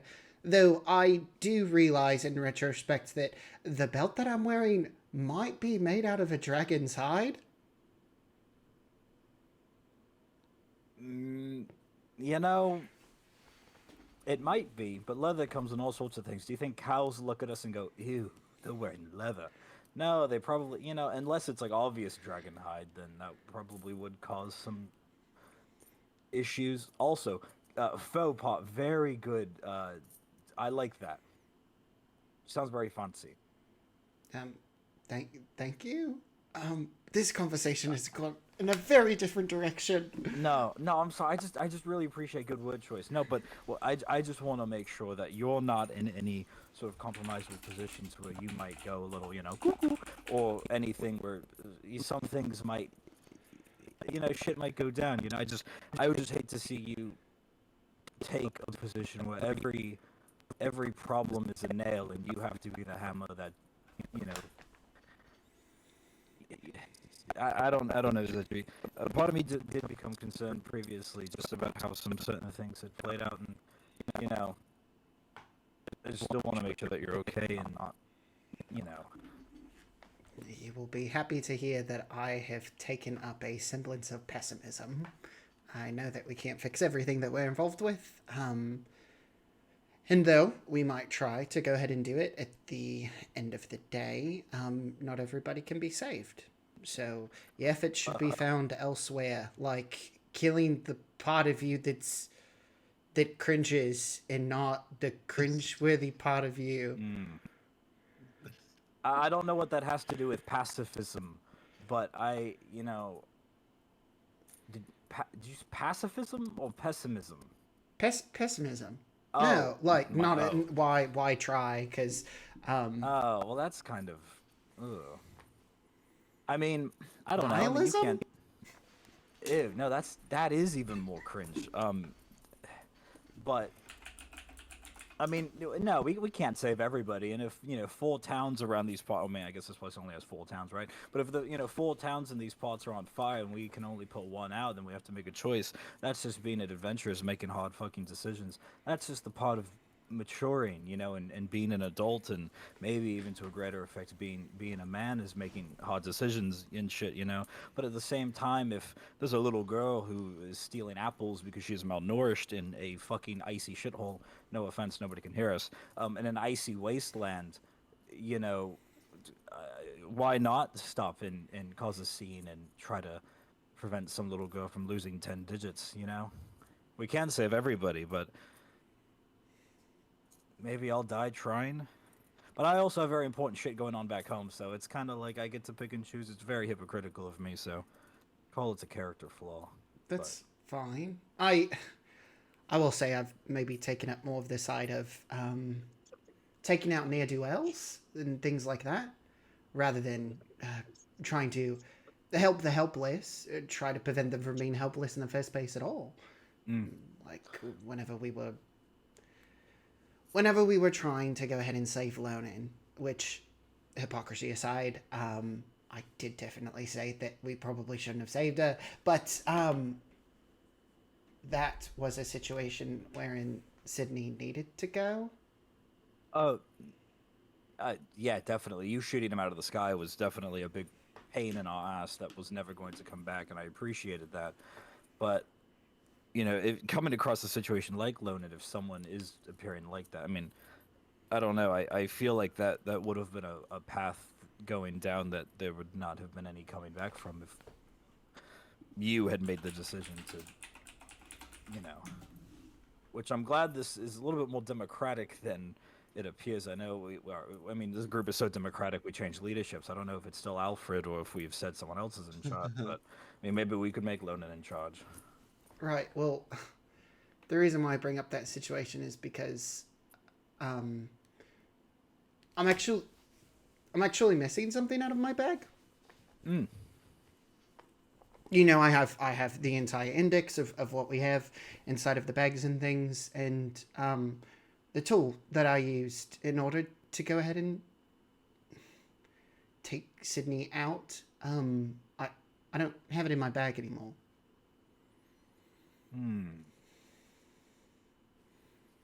What was it, like a wand? It was a staff, albeit Like a broken. staff? I mean, it had this skull. That's kind of how this happened. And I'll point at the bandages. How does a staff just go missing? Wait, was it in pieces? It was in one piece. That's actually all that I got off of Farrell's body. But Kiesel, I really want to trust everybody here, but I'm really worried that if I tried to divine the location of it, what if it was on one of your persons? Alyona's safe at the very least, and Zedru will kind of like gesture back. I think Kiesel will pause and think. It would be a problem, but would it be so much of a problem, knowing that there might be somebody who wants to save you from yourself so much that they'll go behind your back and do what they think is right? Would you cut off their hand if you found that a magic staff that gave you a 6 skull on your hand and maybe some sort of necrotic magic powers? I mean, You said that he needed to die, though. yeah, but, you know, I mean, any more use of that staff and what else happens to you? Does that go from just being on your hand to the rest of your body to the other half? Does that go to whatever in here and takes whatever's left in there? Finally bottled away, but Maybe it shouldn't be bottled away. Maybe you should just spill the bottle somewhere out here on the trail and just leave it. that would definitely summon some magic-seeking wolves, if I'm being completely honest. Throwing a fit out here is going to end in a lot of fire. We've had more, mycelium threats, so I wouldn't be too worried about fucking, wolves or anything. But what I'm saying, though, is that whatever you feel, in here or in here, I don't think it would be very good to be bottled up. Maybe I'm missing the point of what is being bottled up, but as a professional bottle-upper, I don't think it's a very healthy thing to do. You bottle things up and bottle things up, and all of a sudden you see a vampire woman who has just woken up, and you go, you know what? That's just what I'm hoping to avoid. It's not healthy. That's fair. What do you do to cope then? Well, on certain days when we split up rooms and either before or after Salinas comes to bed, I find time to lock myself away and cry. And it really helps to cry. It might not help now, because if they come out of your eyes, they might freeze. But I'm a big fan of crying. I'm a big fan of talking to people. Just anybody who will listen. I'm a big fan of writing, journaling, even drawing. But we have seen horrors beyond any of our comprehensions. So to bottle all of that up, I feel like would make you go a little crazy. And trust me, I am already enough, so I don't need any more. Well, I will try not to accept you on that front. You can be the crazy one of the group. I don't think I'm the only crazy one of the group. I think that all of us out here in the middle of a blizzard, trying to go ahead and go and fight Tales of a Dragon that has resurged, makes us all slightly crazy a bit. Maybe, but you, Zedri... Not you. To be honest, this is more applicable to Alfred, but you are, at the very least, one of the rocks here, and we cannot have you falter. We, maybe that puts more pressure on you than I intend, and maybe I should actually have this conversation more with Alfred. But the both of you are the flame that kindles us.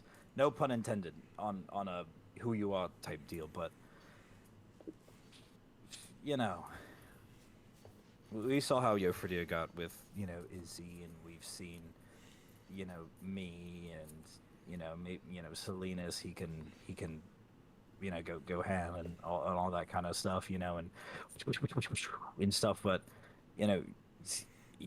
Alfred, and you know, I don't know. I don't know what I'm trying to say. I agree that Alfred's a cool pillar to keeping us all sane, even if he has another person inside of him. Yeah, that's why I get pissed off about it. Should we talk to him about that anytime soon?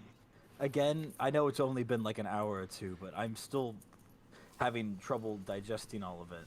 I think it's worth talking about, but if I can be completely honest, Zelina's talking about sealing us inside of the hut thing.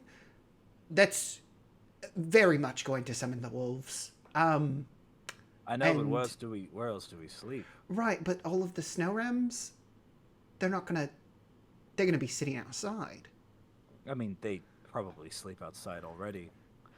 Have you ever seen, you know, like a big animal that sleep outside like a wolf or a dog? They're very comfortable. It's very comfortable. Yes, I have, but I'm saying that we are going to put them in harm's way. So the reason why I requested the blankets was because my intention is not to sleep inside of that hut all night, and if we need to go out and protect the creatures that we just purchased, and seems like some of us have started bonding with, then we need to go ahead and do that. So then what do you suggest? Do we just look out for like a tree and just start cutting it down, or like do we circle up our wagons, so to speak, and maybe build this blizzard complicates things greatly. I don't see anything outside of a tiny hut that would keep us warm and insulated. It's true, but we can't we can't fully rest in there as much as we might be willing to in different terrain.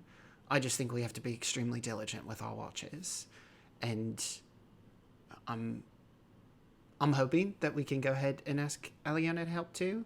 Though I do feel slightly selfish in asking her, since she said she was willing to accompany us. She and Selena's, I guess, in the same boat for the whole beauty rest thing. As you're having this specific exchange, Kiesel, being very mindful of the snow blindness question from earlier, notice that you actually start getting some sunlight as the sun has gotten down fully below the clouds and is now starting to set. The nice thing that goes with that, aside from the blinding light of driving to the west, is the snow starts to dissipate. Feel like you are probably reaching the edge of the blizzard. Right. And all of you would be observing this. But feel free, for the two of you that are still in your conversation, you feel free to finish your conversation. If we're reaching the edge of the blizzard, does that mean that our conversation would be more audible? Audible? There would be actually a chance of people being able to pick up it. So if people want to, it'd be passive perception. But we're not like whispering. I would say that it's like normal conversation just because of the blizzard conditions. Yeah. Well, I appreciate. It's not like it's stopped. It's just a matter of the snow is lightning. Yeah. I appreciate you checking in, and I'm glad that I got to check in a little bit with you. But well, any time that you feel like you want to check in, or maybe your bottle has been getting any fuller, I would think that I would like. Yeah, I can relate to how that feels. Would you spar with me sometime? Sure. Yeah. I wouldn't be opposed to that if that's what helps you blow off some steam. I mean, I've been taking notes from you for here. That's normally why I go for the runs with him in the morning, and he and Xanathy kind of battled it out whenever we were in Wickob for the festival. So maybe that would be a good thing to do if you are inclined towards throwing fists. Well, I can tell you I am not inclined to pacifism or pessimism. So I can definitely, if you need somebody to spar with, I'll be here. Okay. The blizzard's clearing up. Actually, it's kind of amazing. We've had this conversation, and now it's might look a little bit more attractive to find somewhere to sleep. Exactly, but I think that we should probably bring up the issue with everybody else about how watches are going to go. Do you want to stop, circle, and have a conversation, or just kind of fall back in a line horizontally and yell? Probably neither of those. I think that we could probably travel until we actually reach the edge of the blizzard. And then we can have a conversation normally without being in formation, so to speak. And we shall ride. All right, over the course of all these lovely conversations and the blizzard conditions, you have traveled a little bit southwest out of Riob. You've crossed a river that had a nice stone bridge built across it. I will presume that if anybody asked about the name of the river, Alyona or Jofridar would have volunteered that it was the Bruzenelv. And if you wanted interpretations for those of you that don't speak Dwarvish, that would mean the Roaring River. And upon getting to the other side, you started entering the territory known as the Bainslet, which is the Bone Plains in Dwarvish. As it is white as bone, as far as the eye can see. There are Hmm. massive mountains off to the south and to the east. As you're heading, after you get across that river, you're now heading northwest. But you take in the sight of some very large hilly country that heads off to the southwest from the path you're following along as you head just through across these plains. And I will. Okay, I'm going to share this map. It's going to have a whole lot of information on it that doesn't make a whole lot of sense to most of you. Because this is the clan territory map that actually shows where all the clans are located in the territory that they control. But it's the best map I have for showing the local region. So you're all going to get to see it. It just won't make sense to those of you that don't know what each of these markers mean. So We we will certainly make the most out of all this information. We will make it make sense. Try our best. So as that loads up for people.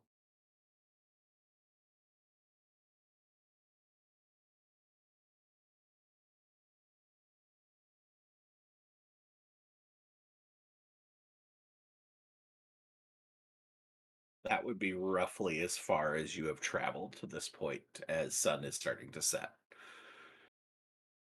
I think you have to unhide something. Yeah. All I see is a Just purple line. blank white. Yeah. Yeah. Unless the map is that big. Just give it time because with them being 4K maps, it's probably going to take a little bit to load. It's showing up for me. Oh. But I did send it to her a little bit before I sent it to the rest of you, so it may just be taking a little bit for everybody to get it. It makes it nice and pretty to be able to zoom in and see everything all pretty, but yeah, it's going to definitely take longer to There load. it goes. Ooh. Ooh.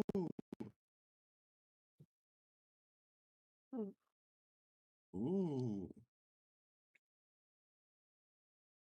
Wow. No, that's awesome. I don't know what's going on, but I love it. Oh, this is like Yes. a clan. Oh, ooh. Ooh, which one's the ice bears?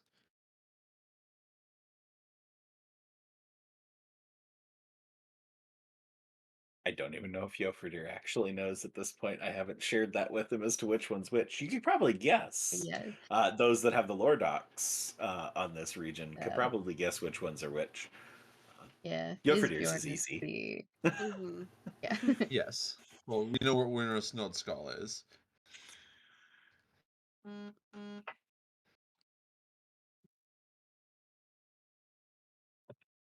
Anyway, as you are, sun has begun to set. Light is becoming less and less plentiful while you get that initial stark light in your eyes of the sun getting out of the cloud cover as it starts to eclipse beyond the hills and horizon off to the west. You are starting to lose visibility between the snow that is still falling, although it has lightened and the wind has lightened. Um, the lack of light to illuminate the cloud cover and the ground before you. The nice thing of traveling across snow is that you can travel pretty well under moonlight. That being said, you have been received a little bit of a warning about Magorovda, and there are plenty of other creatures that you are all at least everybody has an intelligence of at least 10, I believe, correct? Does Kiesel have a 10? Bare minimum, Kiesel has an 11. Okay. Everybody has at least Ooh. an intelligence of 10. Predators are more active at night than they are during the day. Just, that's pretty common situation. So, trying to travel at night is, you're definitely going to be to some degree limited, as well as the fact that half the party doesn't have dark vision. So, do with that what you will.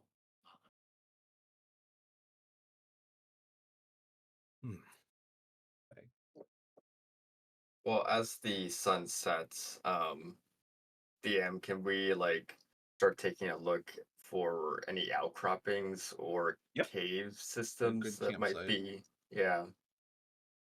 Mhm. Let me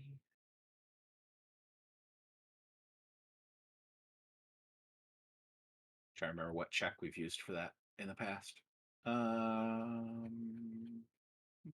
don't know if you want to do like a nature or a investigation or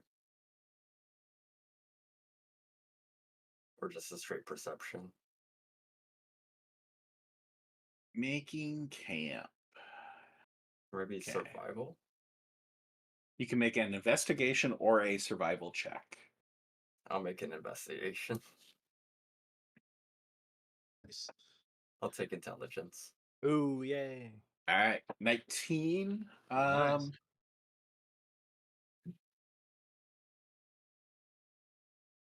You're able to find a decent little drop off. It's no caves, no full secluded area, but a little windbreak basically to block off some of the northwestern wind that's coming at you and kind of hide you a little bit on one side, that if you did a campfire or anything like that that was out in the open, um, it would only be exposed to two directions rather than four, which honestly is pretty impressive given it's a pretty just blanket plain across. It's about as good as you're going to get. Right. And it being a plain, there's no trees around, right? Very limited. There's a few dotting Okay. the landscape, but not a lot. Thinking of tying some like some of our tarps across. Yeah, you don't find like two together in any location. And the Okay. location you found with the little windbreak, there's no trees right there. But if you were wanting to cut one down for firewood or something like that, you could easily find one close enough by to do that. Okay. Cool. Alfred will see the sort of shelf in the or the break in the snow and he'll motion towards it. I think I see a place over here. We should probably start making our way for camp. Funny you say that. Alright. Where should we make camp?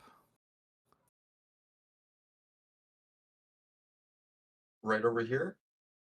Excellent choice. I could not have picked a better spot myself. Do we need to be grabbing firewood? I don't know if we'd want to be casting or making any magical artificial fire. I have a tinderbox if you want me to go ahead and use that. Can go ahead and Is, start getting some wood. Yeah. Alyona, are the Crowd going to be hunting anyone who just has magical abilities, or are they going to be specifically hunting a spell that is cast? Well, as I said, I don't really know exactly what it is that they look for. Just know that they somehow find magic users. I've only heard stories. You can give me a nature check and have advantage based off of your ability. Ooh.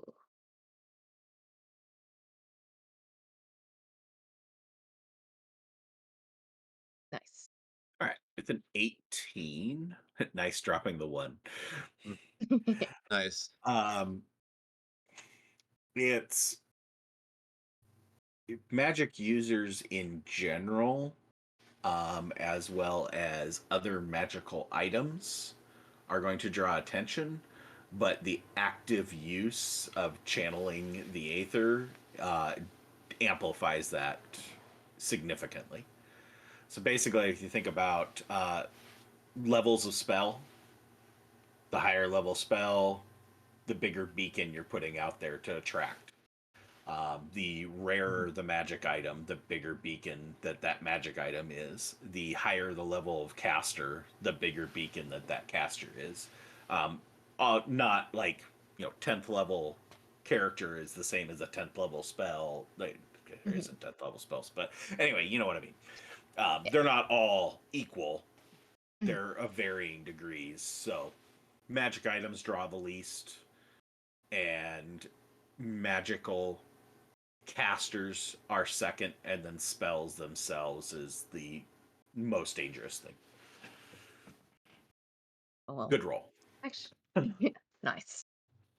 Actually, now that I think of it, there was a man who was telling me that when they did use their spells, really powerful ones, it did seem to draw them near. I believe if you were to channel strong magic, it would come find you, acting almost like a beacon. Right. Well, I think we just need to decide whether we're going to be attracting the things anyway, or if we think that if we try not to do anything, we might be able to avoid them. Well, Maybe it's best to avoid them, at least for the first net, and they'll probably be coming to us down the line, but let's try not to make it any worse. Yofredir, while unloading his snow rim, you all know how I feel about a challenge, so it doesn't matter much to me. Slowly, kind of like almost putting on an even tougher exterior. Right, If Yofir, but we really don't have that many supplies for us to be like burning through them. If we get into a bad spot, I don't think that we should be wasteful with our resources. we can save it for the return trip. I'm sure you'll get your challenge eventually. If that is the case, then Lonan, if we are to be gathering materials, supplies, sticks and stones, I think we should maybe keep in pairs, not wander too far off. So if you go, I mean, I can accompany you. If everybody else wants to stick together, if anybody else wants to scavenge for, materials and stuff, then by all means. If we're gonna be keeping it low and not casting. I ain't gonna Well, question we any are in help. for a cold. Yeah, we are going to be in for a cold night then. Well, we have plenty of blankets. Well, let's get a big fire going too. The trees are very sparse, so Maybe we have 2 pairs go to If look I for remember- lumber? I was more going to say a fire is going to be visible for miles for any other predators too.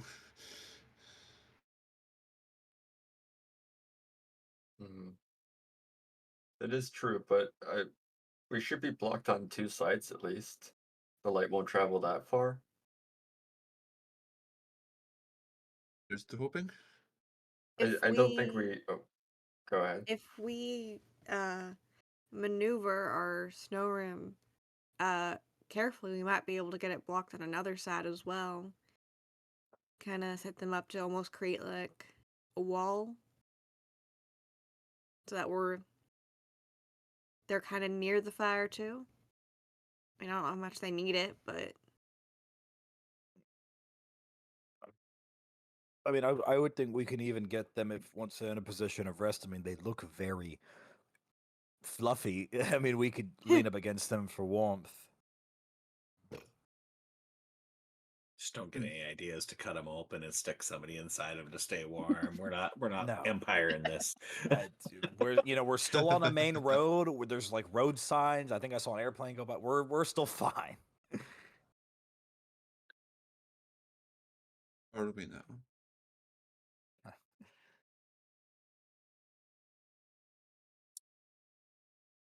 Guess All we'll right, start some getting things pairs ready. going to get some firewood. Who's going to get firewood? We'll put it that way. Kiesel. Yeah, Kiesel, Lonan. Go for deer. He's got the axe. He Fair. does have The the biggest axe. magic item that we have in this damn group. Yeah. Hey, they're on the lowest tier of things that draw them. I know, but still. Even the Technically, smallest drop of Jofrider blood. has 2 axes. He has his basic one from before he got the magic one. So I think by comparison, Alfred has both in levels and magic items. He's more of a beacon than Jofridir is.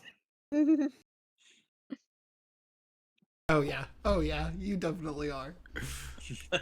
So I think Jofridir is actually quite fine. Zidri will go out with Jofridir in that case. If we're doing pairs.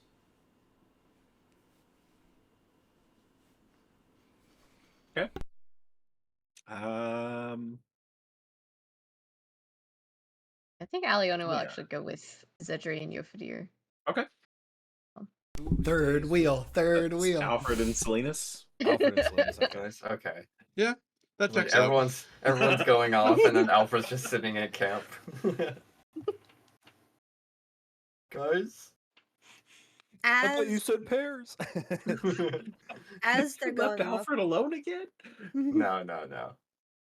Salinas is there. as Sorry, London. Lonan and Kiesel are about to head out, Lonan is going to summon Folk and have her hang out at camp with Salinas and Alfred. Okay. And say Is to her in this- Draconic, "You watch them, alright?"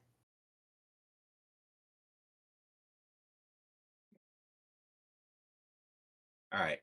The pairs or trio in one case. Give a survival check, whoever you want to have do it, and with advantage for each group.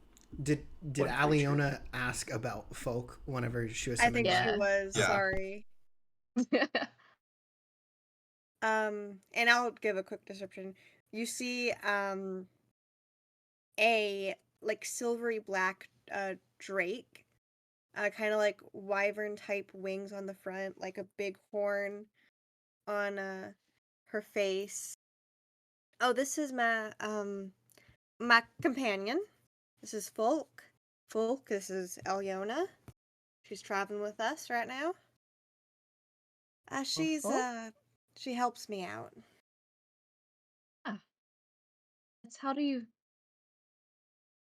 She just showed up from nowhere. How did you? It's she's a gift from Noctalis. Okay. And as much as I agree we shouldn't be using too much magic, is Folk is probably our best bet with fighting anything off. Good to know we've got something looking out for us. I figured that she might actually be good to have around when we're doing watches as well. Because, and she can see in the dark, so it'll give anyone who's doing a watch who can't a bit of help.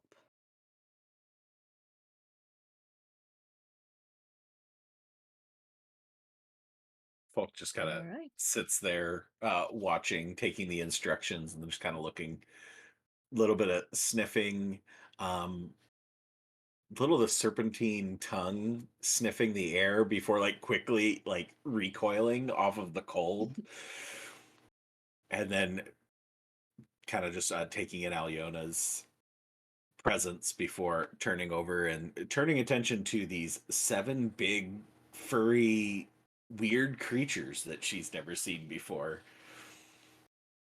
Nothing menacing, but definitely picking going and making the rounds of smelling these new creatures that have moved in.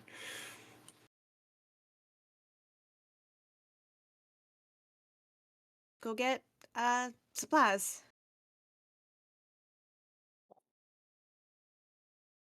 Crunching through the snow. Give me those rolls. I'm going to defer Reroll. the survival to the ranger.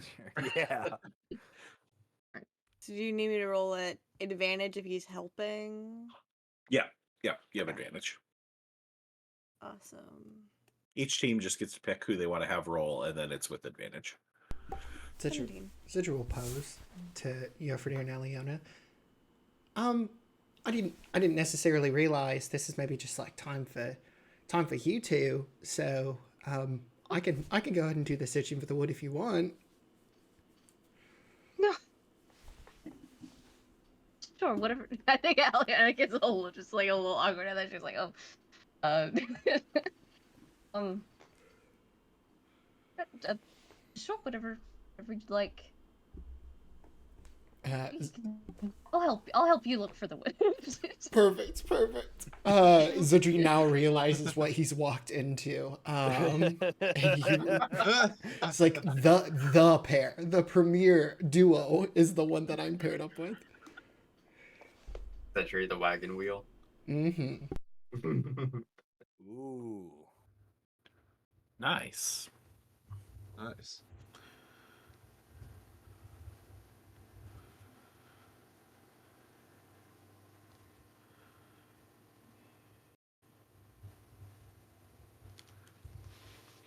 Okay. Yeah, 17, 23, you guys are easily able to find decent trees. It's got to walk a little bit longer in Lonan and Kiesel's case, but not terrible. And fell the trees and come back with a significant amount of firewood. Should be more than enough for the night. Lonan, where did you learn Draconic? And is it an easy thing to pick up, or? I had it essentially just like put into my brain when I first summoned Folk by accident. I didn't even realize how I knew it at first, and then she started just talking to me, and that was a complicated time. I could probably teach you if you wanted to learn it. It's a fascinating language. I mean, if you're willing to, I never heard of anybody just getting it like beamed directly into their brain before. I mean, usually people say that's what's But no- going to school is when they beat you over the head with things, but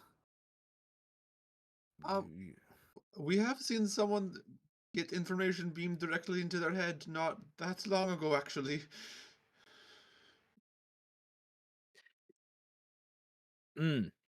It's almost like when you beam information into my head from like several miles away.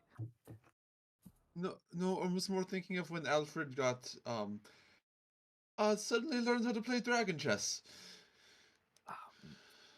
And I wouldn't say it was like beamed directly into my head. It's just like when I summoned her, I guess that our souls combined or something, and just I learned stuff that she needed me to know.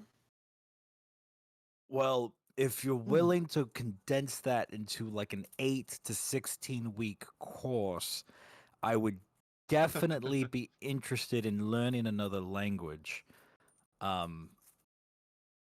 Oh, it's interesting. It's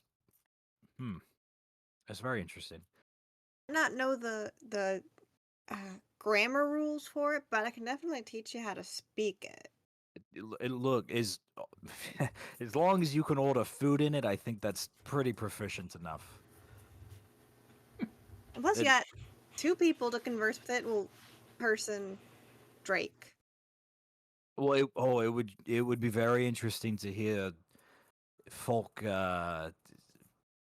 speak, Lona's understandably. gonna look over at Folk and just be like, "Yeah, that's a word for it." Hmm. She curses a lot. I think we might have a lot to talk about then if I can get to deciphering that. You know that in never mind. But they have a lot of different words for like human type people. Like tall, And some of them, skinny. no, like some of them are like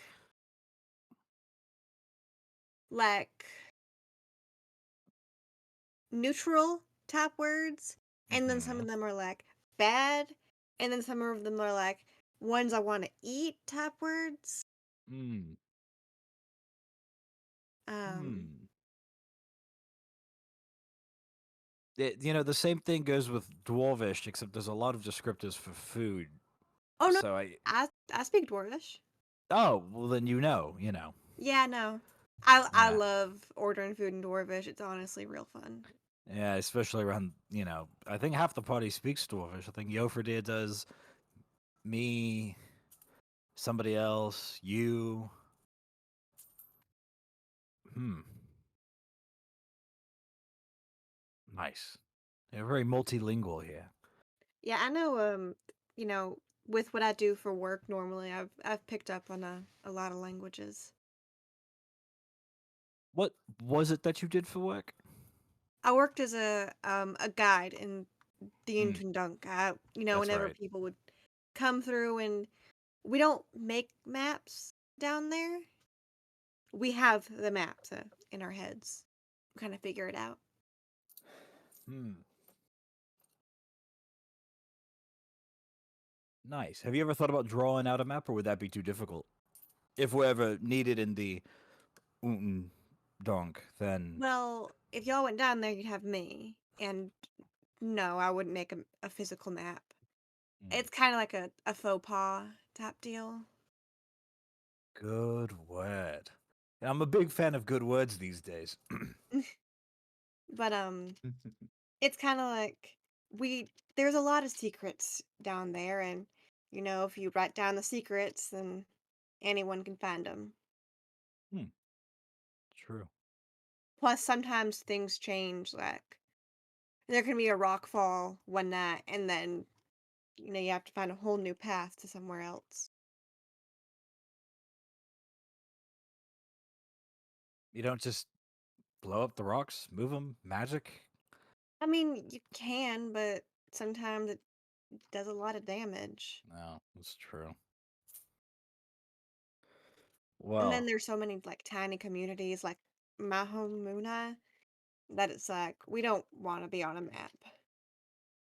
oh, yeah. No, I know how that feels. Well, I'll Y'all think are of a. all very ominous. Uh, yes, actually, and I think you fit right into that actually, without wanting to be on a map.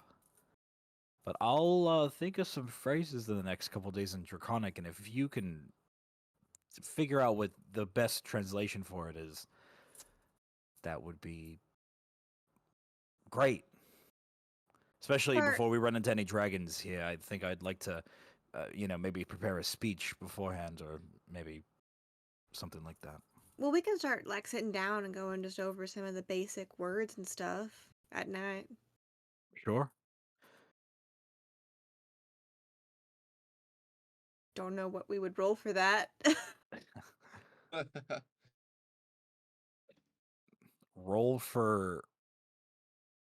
Oh shit. Roll for playing Language telephone. proficiency. Yeah. Phonics. I mean, you have the proficient. You already are proficient in the language, so it'd just be a matter of over time how long it would take for him to pick it up. Teach him the skill. You could probably do like persuasion or insight. Persuasion versus insight.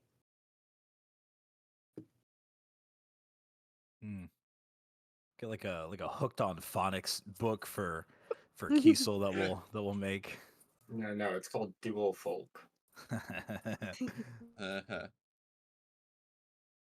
It'd probably I just be a say that matter of you're going to have something, probably a performance more than a persuasion, that's fair. and I say that then probably an investigation on the other side. Is he intelligent enough to pick it up? There's gonna be a lot of I can explain it to you, but I can't understand it for you in the near future. Yeah. I say that as one of the things of Lonan having a +0 modifier to charisma. I'm envisioning the episode of Friends where Joey's trying to learn French. And it just everything is just like poo. It's not even remotely what he's supposed to be saying. He just says it and doesn't get why it's not happening. What do you mean I'm not saying it the right way? But anyway, you hauled the wood back. You guys set up a camp, a old school camp for the first time in a super long time. As you set up a fire and some blankets and some nice cozy furry animals to rest for the night. You have rations. Really wasn't any availability because of the unfortunate weather conditions. To like have any food, so Alfred doesn't get to test out his cooking skills this time unless he wants to try and make something out of rations and snow. No, that's like trying to cook an MRE. Jerky soup.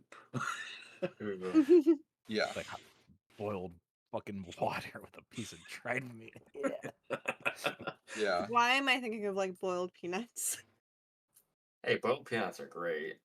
We have my dad's recipe for them, so it's just like That's probably a little bit high level for what you guys have available. oh no, absolutely. So you enjoy a lovely meal of rations. If each of you want to, well, yeah, we'll say go ahead and remove a day's rations out. Between the biting cold and everything else, everybody's pretty exhausted from the day. And even though you did get a good meal earlier in the day, or at least a decent meal, Nurin did a decent job cooking. Yeah, you are sitting around the campfire. Opportunity to set watches, have any conversations you have after your half day of travel, as you hear the sound of the wind whistling across the plains, the crackling of the fire in front of you. Can't really see too much beyond the halo of the campfire as you're sitting there. Watches would probably need to go away from the fire and not be looking through it. But it's a welcome respite from the conditions you've been traveling in. While it is very cold and there is still a bit of wind, it is nowhere near as bad as it was during the traveling. You found a nice little place where you can get a little bit of warmth and soak up that fire. Off in the very distant, you do hear the sound of wolves howling. Let's see, I believe Lonan, you are probably my best passive perception. Give me a survival check. I can do that.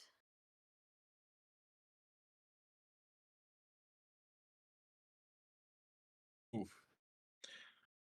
You venture a guess that probably a good 2 to 3 miles out Mm-hmm. where the sound's coming from. Let's say all of you that have a passive perception of 15 or above could hear it. Rest of you wouldn't have really picked it up. It's too faint at this point. Yofrir would hear it.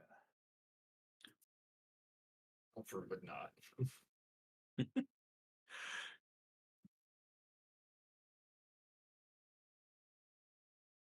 Well, can I just say that I am very glad that we did not actually cast any magic for our evening. Kind of like this. It's like natural. Welcome to every day of my life, Zedri, but I agree. It's been very pleasant. Alyona, you wouldn't happen to be magically inclined, would you?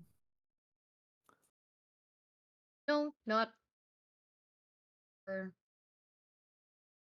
Yeah, I've never quite gotten the hang of it.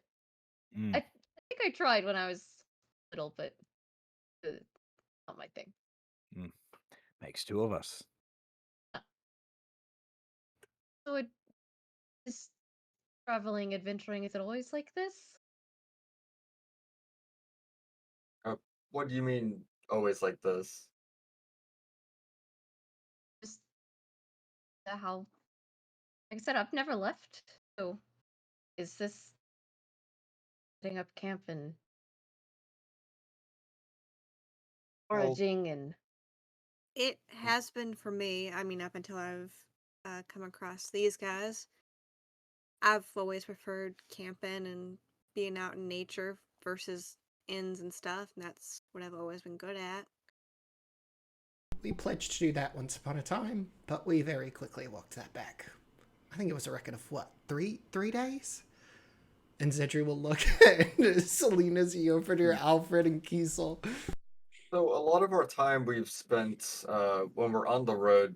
Salinas has been fortunate enough to grace us with a magical dome of a sort that keeps oh, things kind of warm and cool and nice and protected from the elements. And protected from Alfred's beasts and dodging Zedri monsters. so hard. I would, I've never seen anything like that before. I guess well, if we didn't have the wolves out there, I would maybe get to see it, but probably not the safest. No, yes, I trust me. I do wish I could demonstrate. Be much more comfortable than what we are dealing with now. You are use magic quite efficiently then. How did Oh, e- no? no, so go ahead. Go ahead. How did wondering how you started that?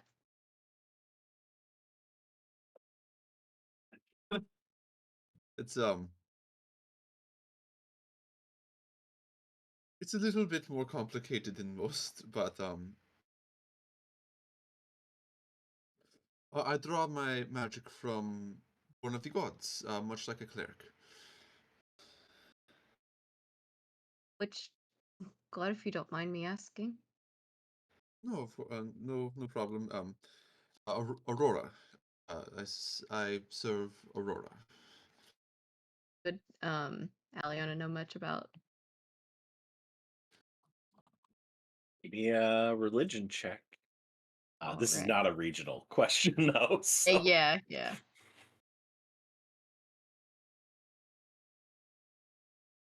A fair amount. Most of the basic stuff, with goddess of the sun, and light in general, and a motherly figure, as well as goddess of justice, and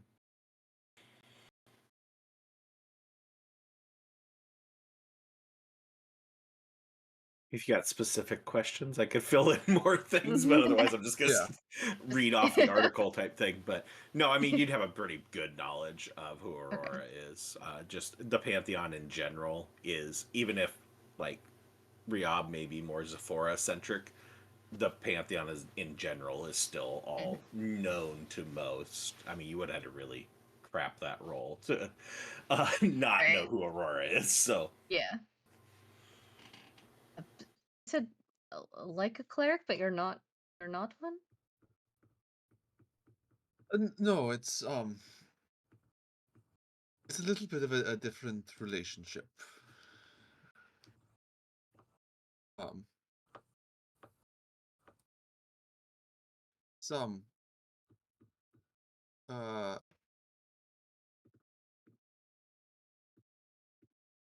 I describe it. It's less through worship, though I have been working on that. And more through a more direct service. Or Okay. He's a champion of Aurora. So is she not a great chose you. word. Yes. Fascinating. I'm sorry if I'm asking too many questions. But No, it's less serving the goddess generally and more being told to carry out specific missions. I think is the best way I could describe it. Durin, so she talks to you. She Not you seen? Who? I've met her once. What's it like meeting a god?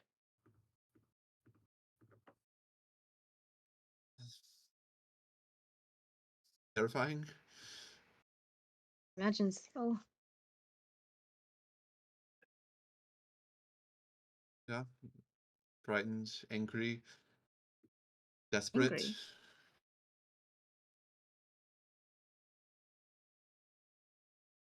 Yes. I used to be much more of an angry person. Angry at the world. Angry at her. But not so much anymore.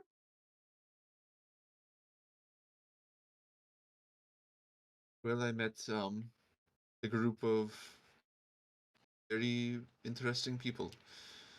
Kind of changed the direction of my life. That's good to hear.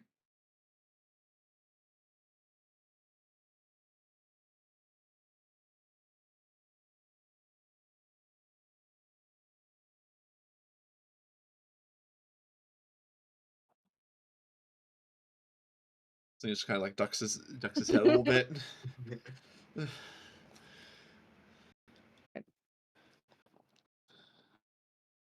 Should we start picking watch? Yes, I can take watch for now.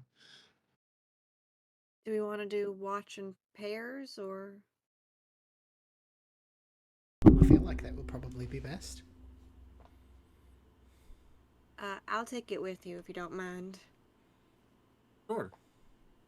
It was more for either first or last watch, and waking up in the middle of the night is not great for my sleep patterns. Waking you up in general. No, don't you know it? if you guys want to use the party sheet on the order tab, the second tab of the party sheet Oh, her. has the watch order. So as you guys pick up who's going to go where, if you guys just want to fill it in on there rather than me failing to follow what you're saying and then going and saying, okay, so who was doing what? And it So will be official note ready. taker Zedri will take care of making sure everybody's filled in on the watch order. Yes. Good job. Thank you. Appreciate your work. I'll go ahead and take second watch. I can do third watch. I can do second watch too.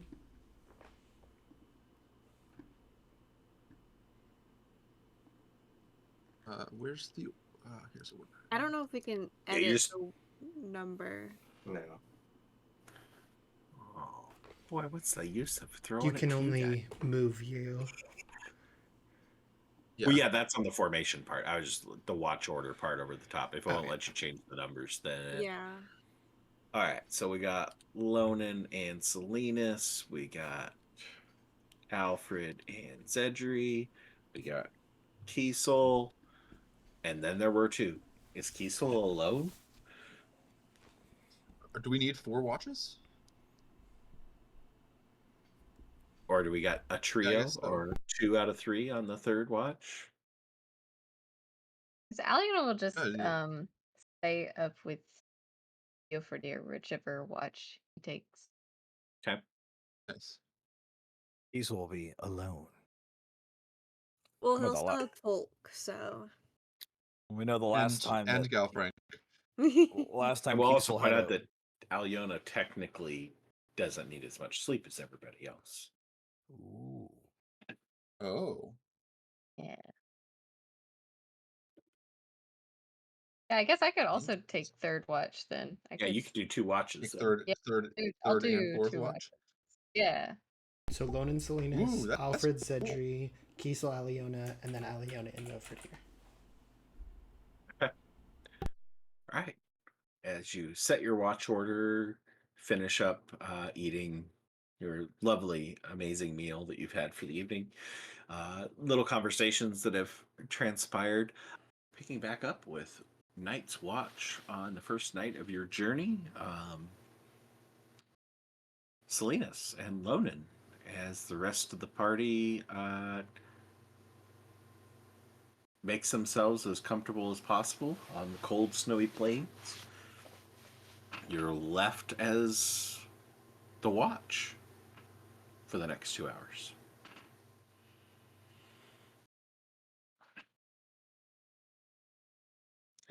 I believe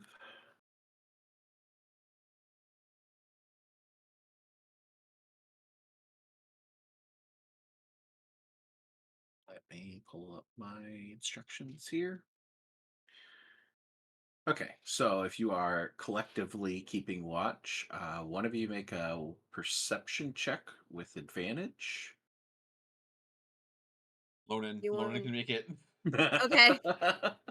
That plus 10. Yeah.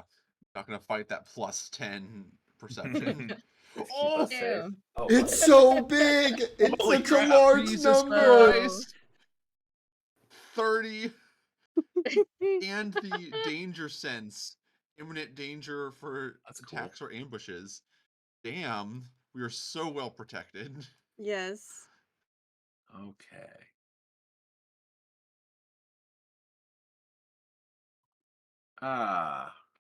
Roll me a d20. Try not to roll a nat again. Oh no. My wonderful partner. Oh, Babe! Why did you? reroll. Oh. we do a little trolling. Ooh. That's wild. He said don't do it. That's Said don't so do it. rude. That would be. Babe, you have to come confirm. I messed he- up. he- I saw the one, and I thought I was supposed to re-roll that one. Don't. If it was Sing. good, don't re-roll it. It was an accident. Okay, we gotta okay. abide by the Fair, rules. fair. No, we have to. Hey, I got him to come over here. Oh. Thanks for the effort of attempting to prevent a 1. Yes. It just wasn't the one you Yes. thought it was. Yes, All right, it we'll was stick with the opposite of- 30 opposite then. of a 1. Okay. Roll me a d20. Rolling a d20. 10. All right. The middle. Yeah, you guys take on your watch. And if you have any conversations you wish to carry on during your watch, that is up to you. Otherwise, it goes pretty quiet. Honestly, extremely quiet. You don't hear the wolves that you heard earlier, Lonan. It's Mm-hmm. just the whistle of the wind and the crackle of the fire. Lauren's gonna like basically with Folk kind of make a couple of like rounds essentially. And just kind of give Folk like an area to like kind of patrol while Okay. on watch with the others. Salinas is going to do a little bit of like the introducing new animals to each other. Kind of he poofs his big black cat in, and kind of starts to introduce folk to Galfrank. Galfrank poofs and disappears into this 2 feet of snow. No, I always Just looks imagined him down like the kind of like hole that Maine Galfrank Coon created. looking like so.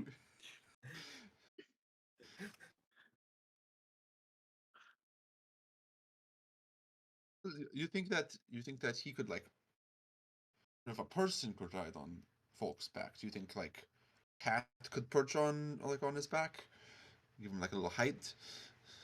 Yeah, I don't see why not. You okay with this, girl?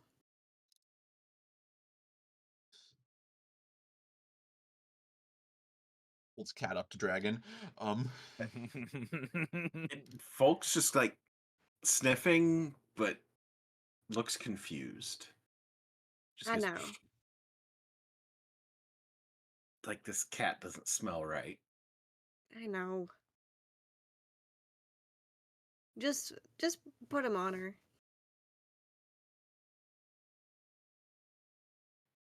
Now, we have 2 friends that have can see in the dark at least.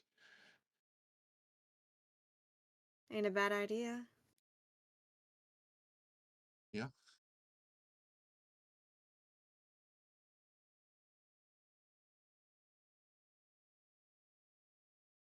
A little bit uncomfortable with the cat.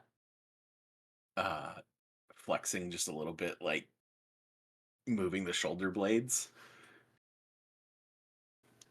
But ultimately calms down and accepts the new furry friend.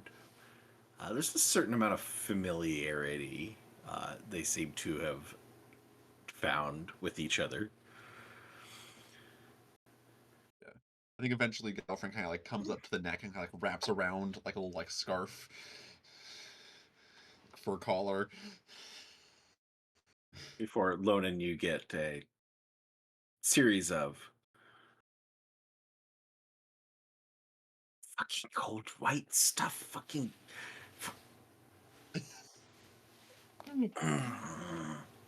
Little know this groan. isn't exactly our environment. As soon as we help our friend, we'll be back where we don't have to deal with this damn white stuff. Get But as the boat close was to a smile as you can get out of a drake. yeah.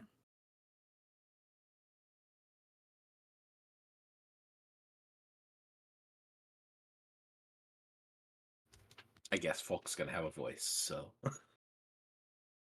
You said I get to curse, so I can't Oh, no, pass that yeah. up. It's I thought it would be funny. I think it's like funny having a like magical creature that only one person can talk to that is just like curses a lot. Like Like if R2D2. anyone's read Percy Jackson, Yeah. R2D2, nice comparison. The blackjack. yes. Yes. I don't think Lonan has anything else to say during watch. Okay. Time for the fire hearts. All right, as the two of you conclude your watch and make your own little beds, resting back with the group, waking the two fire hearts to take over. Folk curls up, like providing this nice little barrier for you, Lonan, so that you get the nice barrier of the back stop of this little cliff side, with Folk blocking the wind from the other side. Honestly, giving you probably about the most comfortable lack of wind of anybody in the party.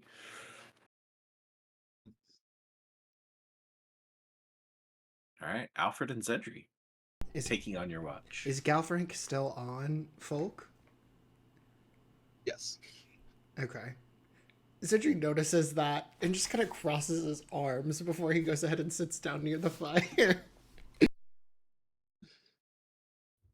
Is something the matter, Cedric?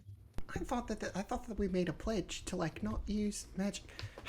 It's fine. I'm not about to pop out my firebed, but I mean, if the wolves come, I'm just saying. And he'll gesture back over towards. I assume Galfrink's very nicely like rolled up on top of Folk. What is he arranged or look like? Yeah, be curled up if in a Folk is, ball like- in between the shoulder blades of Folk. Yes, like, but like if you look over, like, he's still like on watch, and he's like light, like you know how cats do, reflected off their eyes as he kind of looks at you. It's a terrifying look of the reflecting fire off of Galfrank's eyes, staring daggers at Zedri, the one that once killed me. Yes. You don't want to hear what Galfrank has to say. We never will.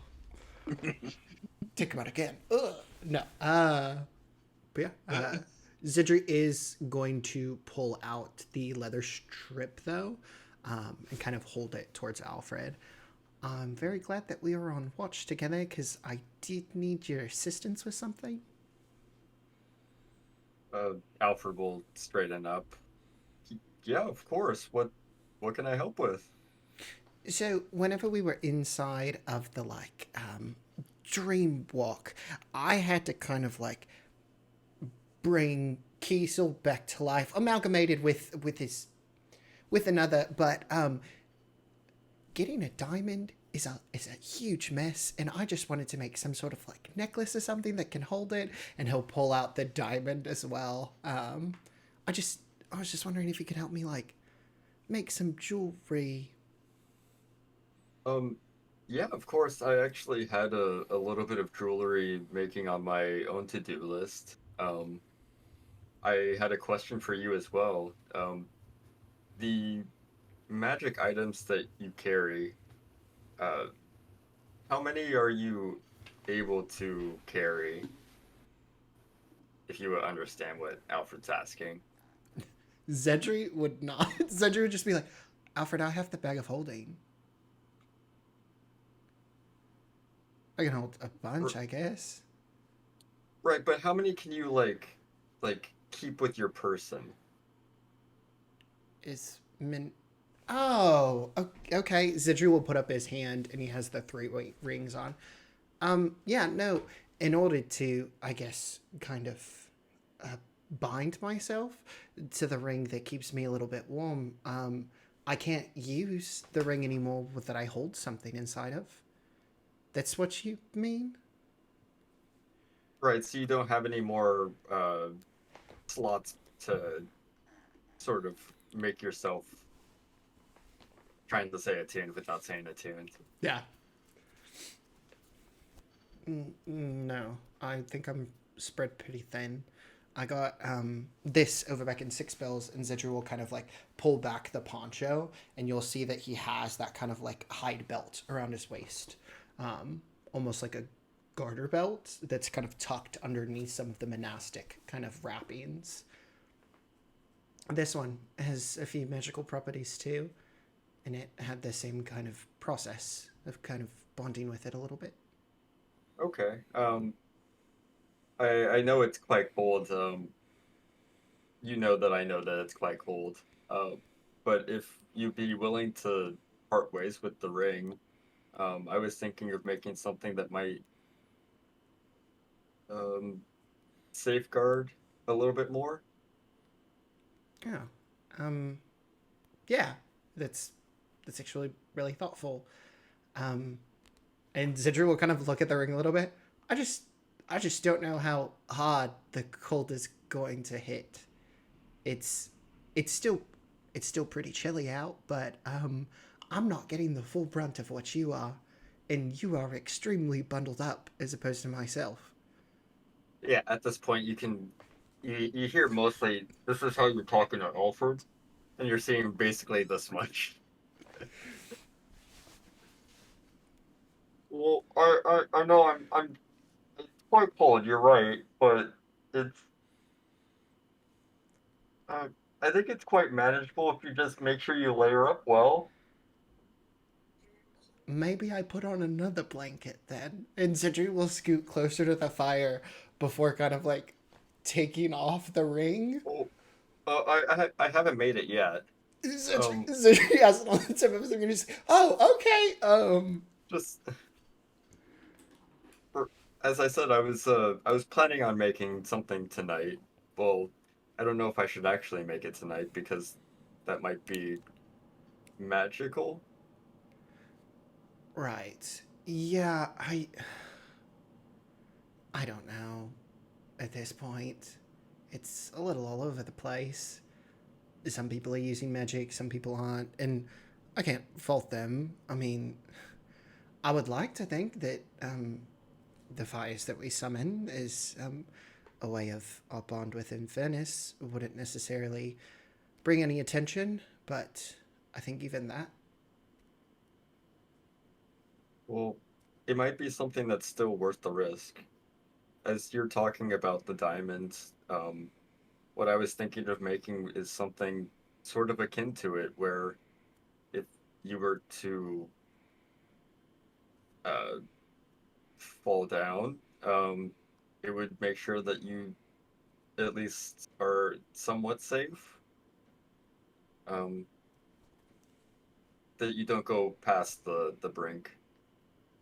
Right. That's it's really thoughtful. You can spare the magics. I think I can.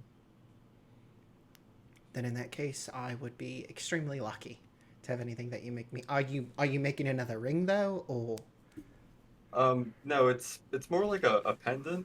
I know you have limited fingers.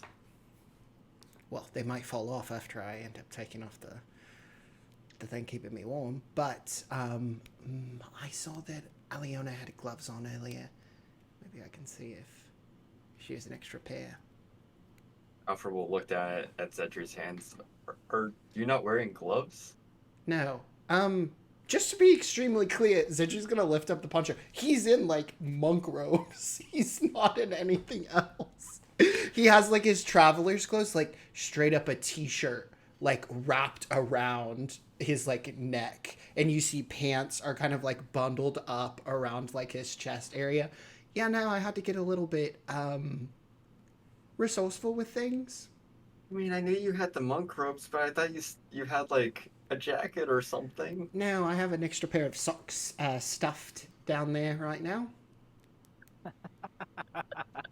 All right, maybe in addition to the pendant, I'll make you some gloves and um some pants and yeah. I'll get started. I can Alfred will help. I know my sizes. Said she's just so embarrassed right now. Alfred will just sit down and start getting to work first on the pendant. He's gonna decide to do it. One of you decide to roll a perception check with advantage.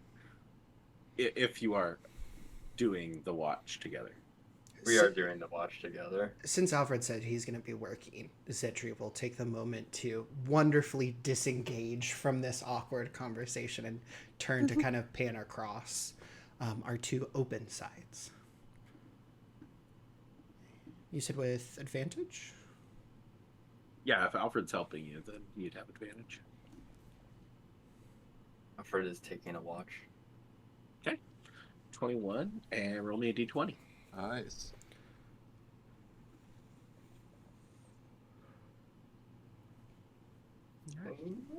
Keeping watch over the surrounding area.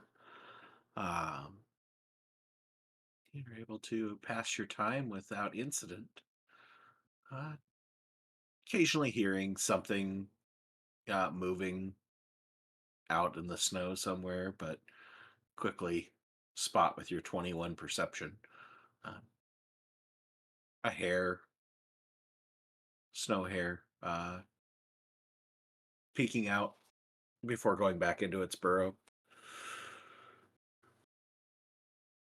Everything seems quiet. All right. Guess I'll go and wake up Easel. Is Alyona sleeping like traditionally, or is she in like a meditative stance? Yeah, it would be more. I think she looks like she sleeps just from like. Yeah, she's laying down, eyes closed, everything. But yeah, it's more of a if trance, like, sleep. Did you roll Cedric, roll me a nature check with advantage. Ooh. Cedric is debating waking up Yoferdir so that he can wake up Alyona. What a gentleman. Yeah, you would quickly see the similarities, even though it's not in the quite meditative pose that you remember Xanathy taking. Very quickly pick up that she must have the trance ability, despite not being full elf. Ironically enough, you mentioned Xanathy. A very different thing, but the way that Alyona is resting right now, is it familiar to the unconscious coma state? Meaning, is that similar to like an elven trance? No. Okay, cool. Awesome. I'll wake her up. I'll give Kiso a little jostle. Oh, I'm glad that you were the next on watch and not Selena's. It was. Indeed. What? You're up. So it seems. It's your watch. So it is. Did anything happen? No, all is quiet. Heard that first watch was quiet too. Let's hope it stays that way. I just want to say you are an absolute champion for taking 2 watches back to back, Alyona. Well, I don't. Well rested. I don't really need that much sleep. Still much appreciated. You're serving even more than some of us here. It's nothing. It's still appreciated. Of course, You've let me come with you. I might as well do my part.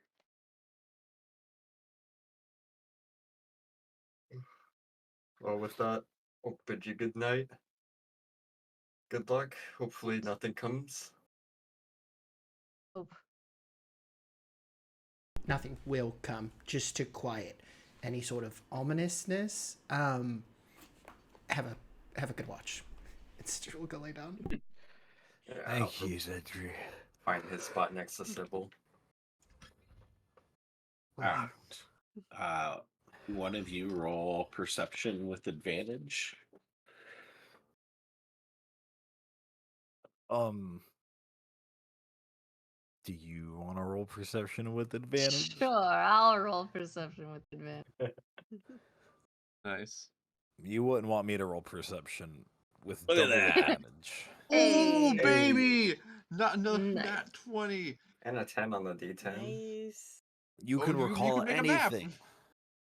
Come on, keen mind. Oof. What time of Look at day is these it little right random now? crits. Yeah. Which way's true north? What's the direction of the sun right now? How high is the ceiling? Check all our boxes. All right, since one of you roll me a d20. D20 go. Not Yofridir. Oh, no, my bad. Sorry, it's me though. It's a D20. Come on. All right. You take up your watch, looking out. Alyona, kind of a new thing, going and watching across the wilds. Kiesel's eyes and ears are helping keep that, train you a little bit in it. But with a nat 20, you are just so super attentive to wanting to, you know, do well and prove yourself amongst these, you know, obviously Yofridir, but amongst his friends that you're just beginning to become acquainted to, that you just give your absolute best possible effort that you can give with a nat 20 as every little thing that you hear beyond the wind, you quickly like turn, look, take it in, investigate, and thankfully everything stays quiet. With the exception Oh. There it is. of at one point in time, you hear the howling of wolves with a high pitched whine at the end of them. Give me a survival check. Just a regular one. Thanks. Yeah. 5, 6 miles away. Yeah, you don't really know. Not really used to gauging, but depends on how much you want to convey to anybody else as to how confident you are in it. But I feel like there's quite a ways away. I think throughout the watch, the attentiveness is both like there's some excitement there from being, oh, she's on an adventure now. This is what adventurers do. This is, along with what you're saying about wanting to do a good job. But there's also, like some paranoia because it's like, Sure. it's her first time away from home. She's in the open, very much. And I think as soon as she hears that owl, she'll turn to Kiesel. That's it. That's the owl. Do you hear it? Yeah. What the fuck is that? Is that the that's it, right? That's the it. That's it. Nagarovta, yes. It's a little ways away. We shouldn't be Well, in a careful.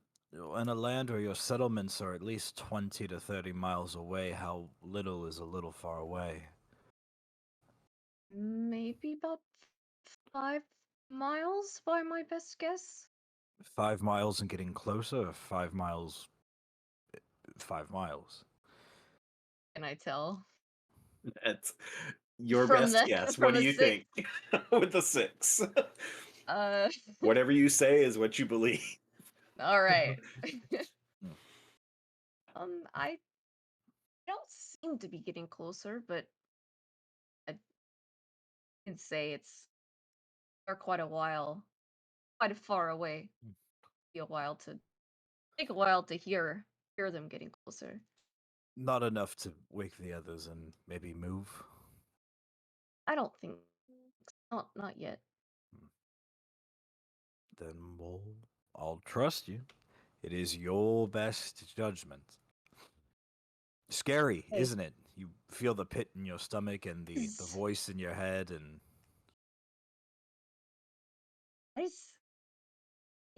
It's scary, yes, but I don't know, there's a thrill to it. That's all there is to it, is the thrill. You seem like a man with a lot of stories. Mhm. Maybe not as many as Yofra did, but alongside that, maybe.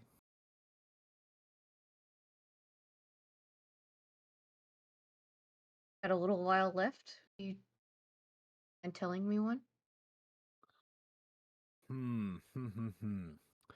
Well, I was born on the other side of the world in a country called Tuluria, and I had left home, not on my own accord, but still left, traveled south towards a place called Averia.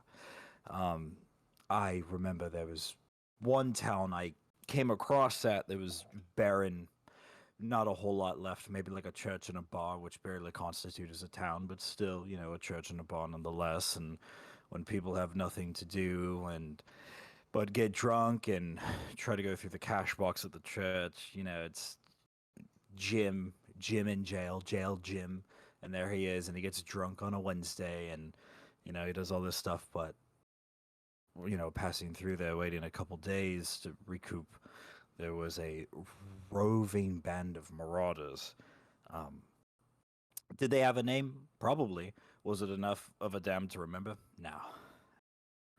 Let me tell you, this speck on a map, not worth naming, was besieged for 5 days. 5 days I was holed up in a saloon with, bottles and bottles, and I would peek my head out and try to get as many people as I could inward before, all of these different sorts of. Kiesel will stop and immediately look around. Sorts of, like spells and arrows and everything kind of passing you by. And, could you believe that they were looking for, risking their lives for, absolutely laying waste for a 500-year-old elven wine that they thought would have given them levitation, resurrection powers? For 5 days, they besieged a town with an untaxable population of like 32. And they sent like, they had these like animals that they would conjure up and throw at us. And, they would, it was a hell of a fight for nothing, a little dust town. All for a magic wine? A magic wine that I had been drinking the entire time. Could you believe that?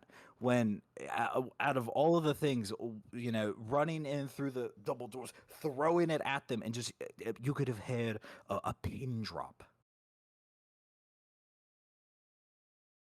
So they took the bottle and went to the nearest cellar that they were still using, tried to fill it up. It was almost kind of like diluting, like an alchemist would, and then they left. Huh. Well, you are drinking it. Did it give you any levitation or special powers? It hurt to pee for at least 3 days afterwards. So whatever they were looking for was no match for whatever, immune system or immunity that I have. I've been on boats that have shipwrecked, and we've had to fight, fungus infected zombies, and to be honest here, freezing my face off in the threats of dragons and magical eating wolves. Every day I can turn around and tell a new story of yesterday. Like I said, if you think, that was something, Yofred has plenty of stories. I mean, he's a. Kiesel will stop and think. An adventurer of the high seas. And he's out and about, and, he does what he does, but you stay at home. This is probably the first time you've ever left home. Is I it's I've honestly felt pretty bad this whole time for leaving my father like I did, but it's time for me to try something. You see, we stay where we are. My father and I. My mother was in a way like Yofradir. Um, always leaving, traveling on these adventures. She's a raider. These are, or she kind of gestures to the gear that she is wearing and carried with her. She uh she left us one day, never came back. Hmm. Um, and so I stay for my father. Um, and he that's he doesn't want the same for me as what happened to him. Probably why he looks down at him. I'll kind of nod and point my head towards a still sleeping, barrel-chested man on the ground. Get a nice He- snore out of him as you gesture in his direction.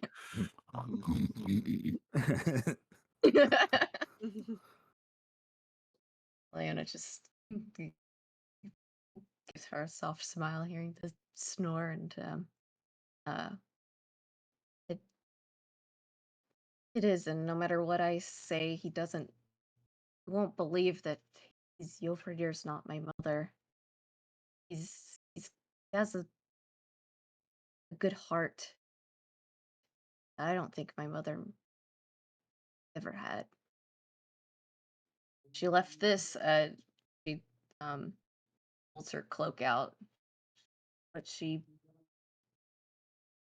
um she wrapped me in as a baby, and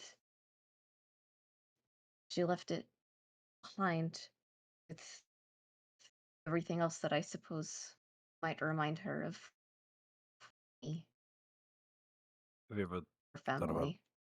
Have you ever thought about looking for her? It's had to just all this time I've had to take care of my father. It's never really occurred to me. Maybe one day, It's a but catch. I don't even. It's But at the same time, it's if she didn't care enough to stay, why would I care enough to find her? mm, maybe. I don't know you like that, so I can't tell you. Oh, maybe she did, and you'll never know. She's out there somewhere. I mean, there's just things we don't know. But it's a Suppose. catch.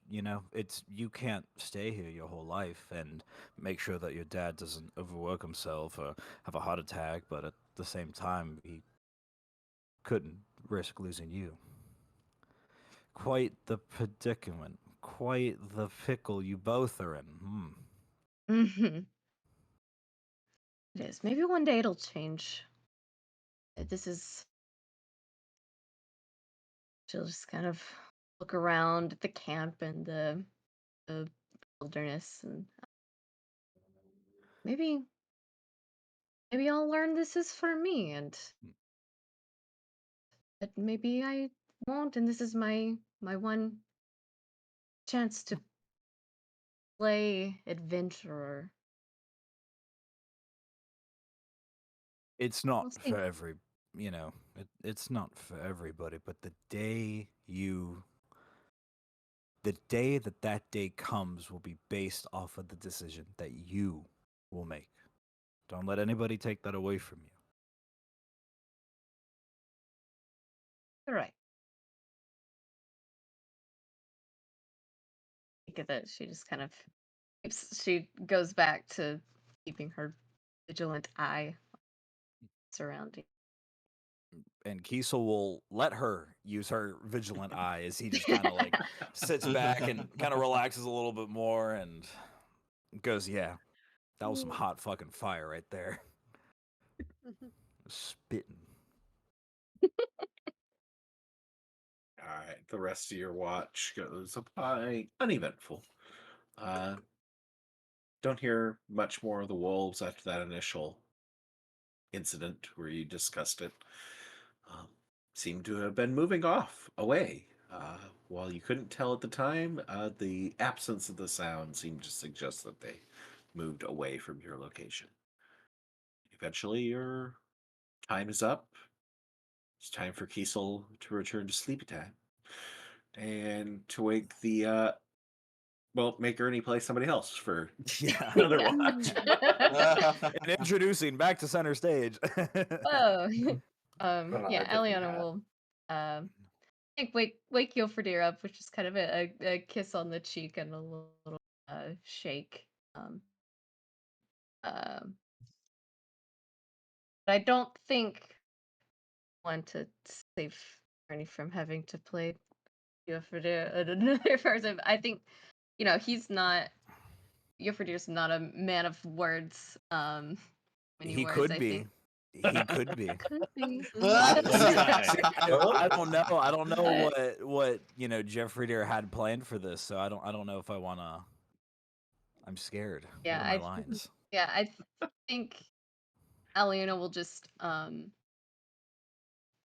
take the time to just kind of be with him. She'll just, sit close, maybe lay a head on his shoulder, but just kind of enjoy the silence together. I will say, I would feel as the instant that the weight of your head is on his shoulders, a very deep and therapeutic sigh, a deep breath in and out.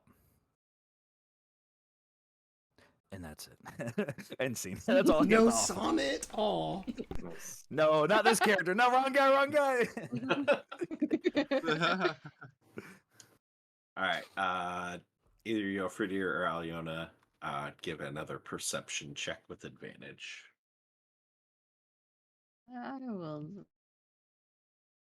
She's gotta look good for her man. We're good about dropping those ones tonight. Damn. Yeah, talk about looking good. Those rolls have been. All right, and then roll me a d20, one of you.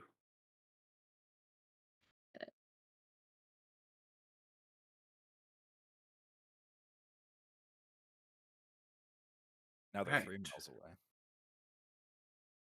You keep watch. Nice, just peaceful resting spot next to the fire.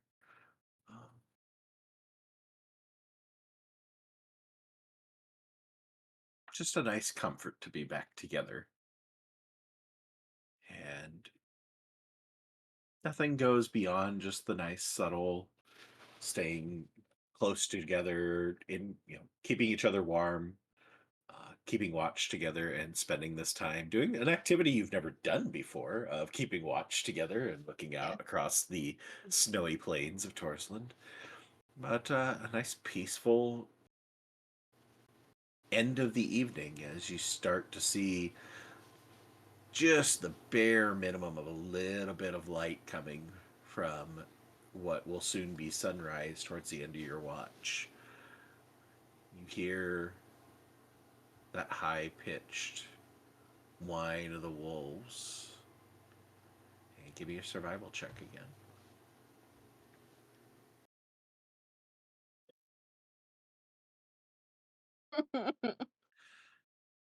Ooh, You can I tell think I rolled the that same thing. did. Oh my god. you can tell that they are definitely closer than they were before. You still struggle to place much of a good estimate of the distance. Before your eyes with a 17 perception catch sight 2 glowing blue orbs off in the distance, and then another set, Hold it. and another set, and Mm. another set. As the two of you both lock onto these glowing orbs of eyes off in the distance, counting with the 17, count at least 6 pairs of eyes. And that's where we're going to end tonight. Ah. Oh no. I knew it was Aw. coming. All right. We almost made it through the evening. The last encounter roll failed. Man. All right. So, to finish out the stream stuff for tonight, thanks for everybody that's tuned in Yeah. over the course of the night. We've had a nice variety of watching the viewer count go as things have gone over the course. Hopefully not too many tech difficulties with things slowing down a little bit with all those massive pixel maps. Maybe I need to do less cool, super high definition maps. But thanks for joining us. Thanks for tuning in. Thanks for being part of the experience here. And if you're not here live, you should be, because we do some stuff after this. We've been doing stuff after this for 2 whole books, and you've missed it. And so you should be here so you can get involved. And if you haven't, go join the Discord. Check out the prior episodes on YouTube if you're watching this one for the first time. If you're watching in Twitch, check out the prior episodes to find out more of the story. We'll be posting some videos here in the fairly near future with some recap stuff, so you can kind of get a nice brief overview of things on what has transpired up to date. And yeah. Again, thanks for tuning in. Keep watching. We'll keep making content because we're having fun. And maybe you can be the next Briar's Alyona and guest spot in the future. We claimed she won a raffle last week. Whether or not that's true, you'd have to tune in and find out. The rock, paper, scissors Yeah. was fierce. It was. But with that, we will close things out for the video on demand. People, thanks for tuning in, and come back next week for chapter 3. All right, goodbye, y'all. How blurry can I make my hand?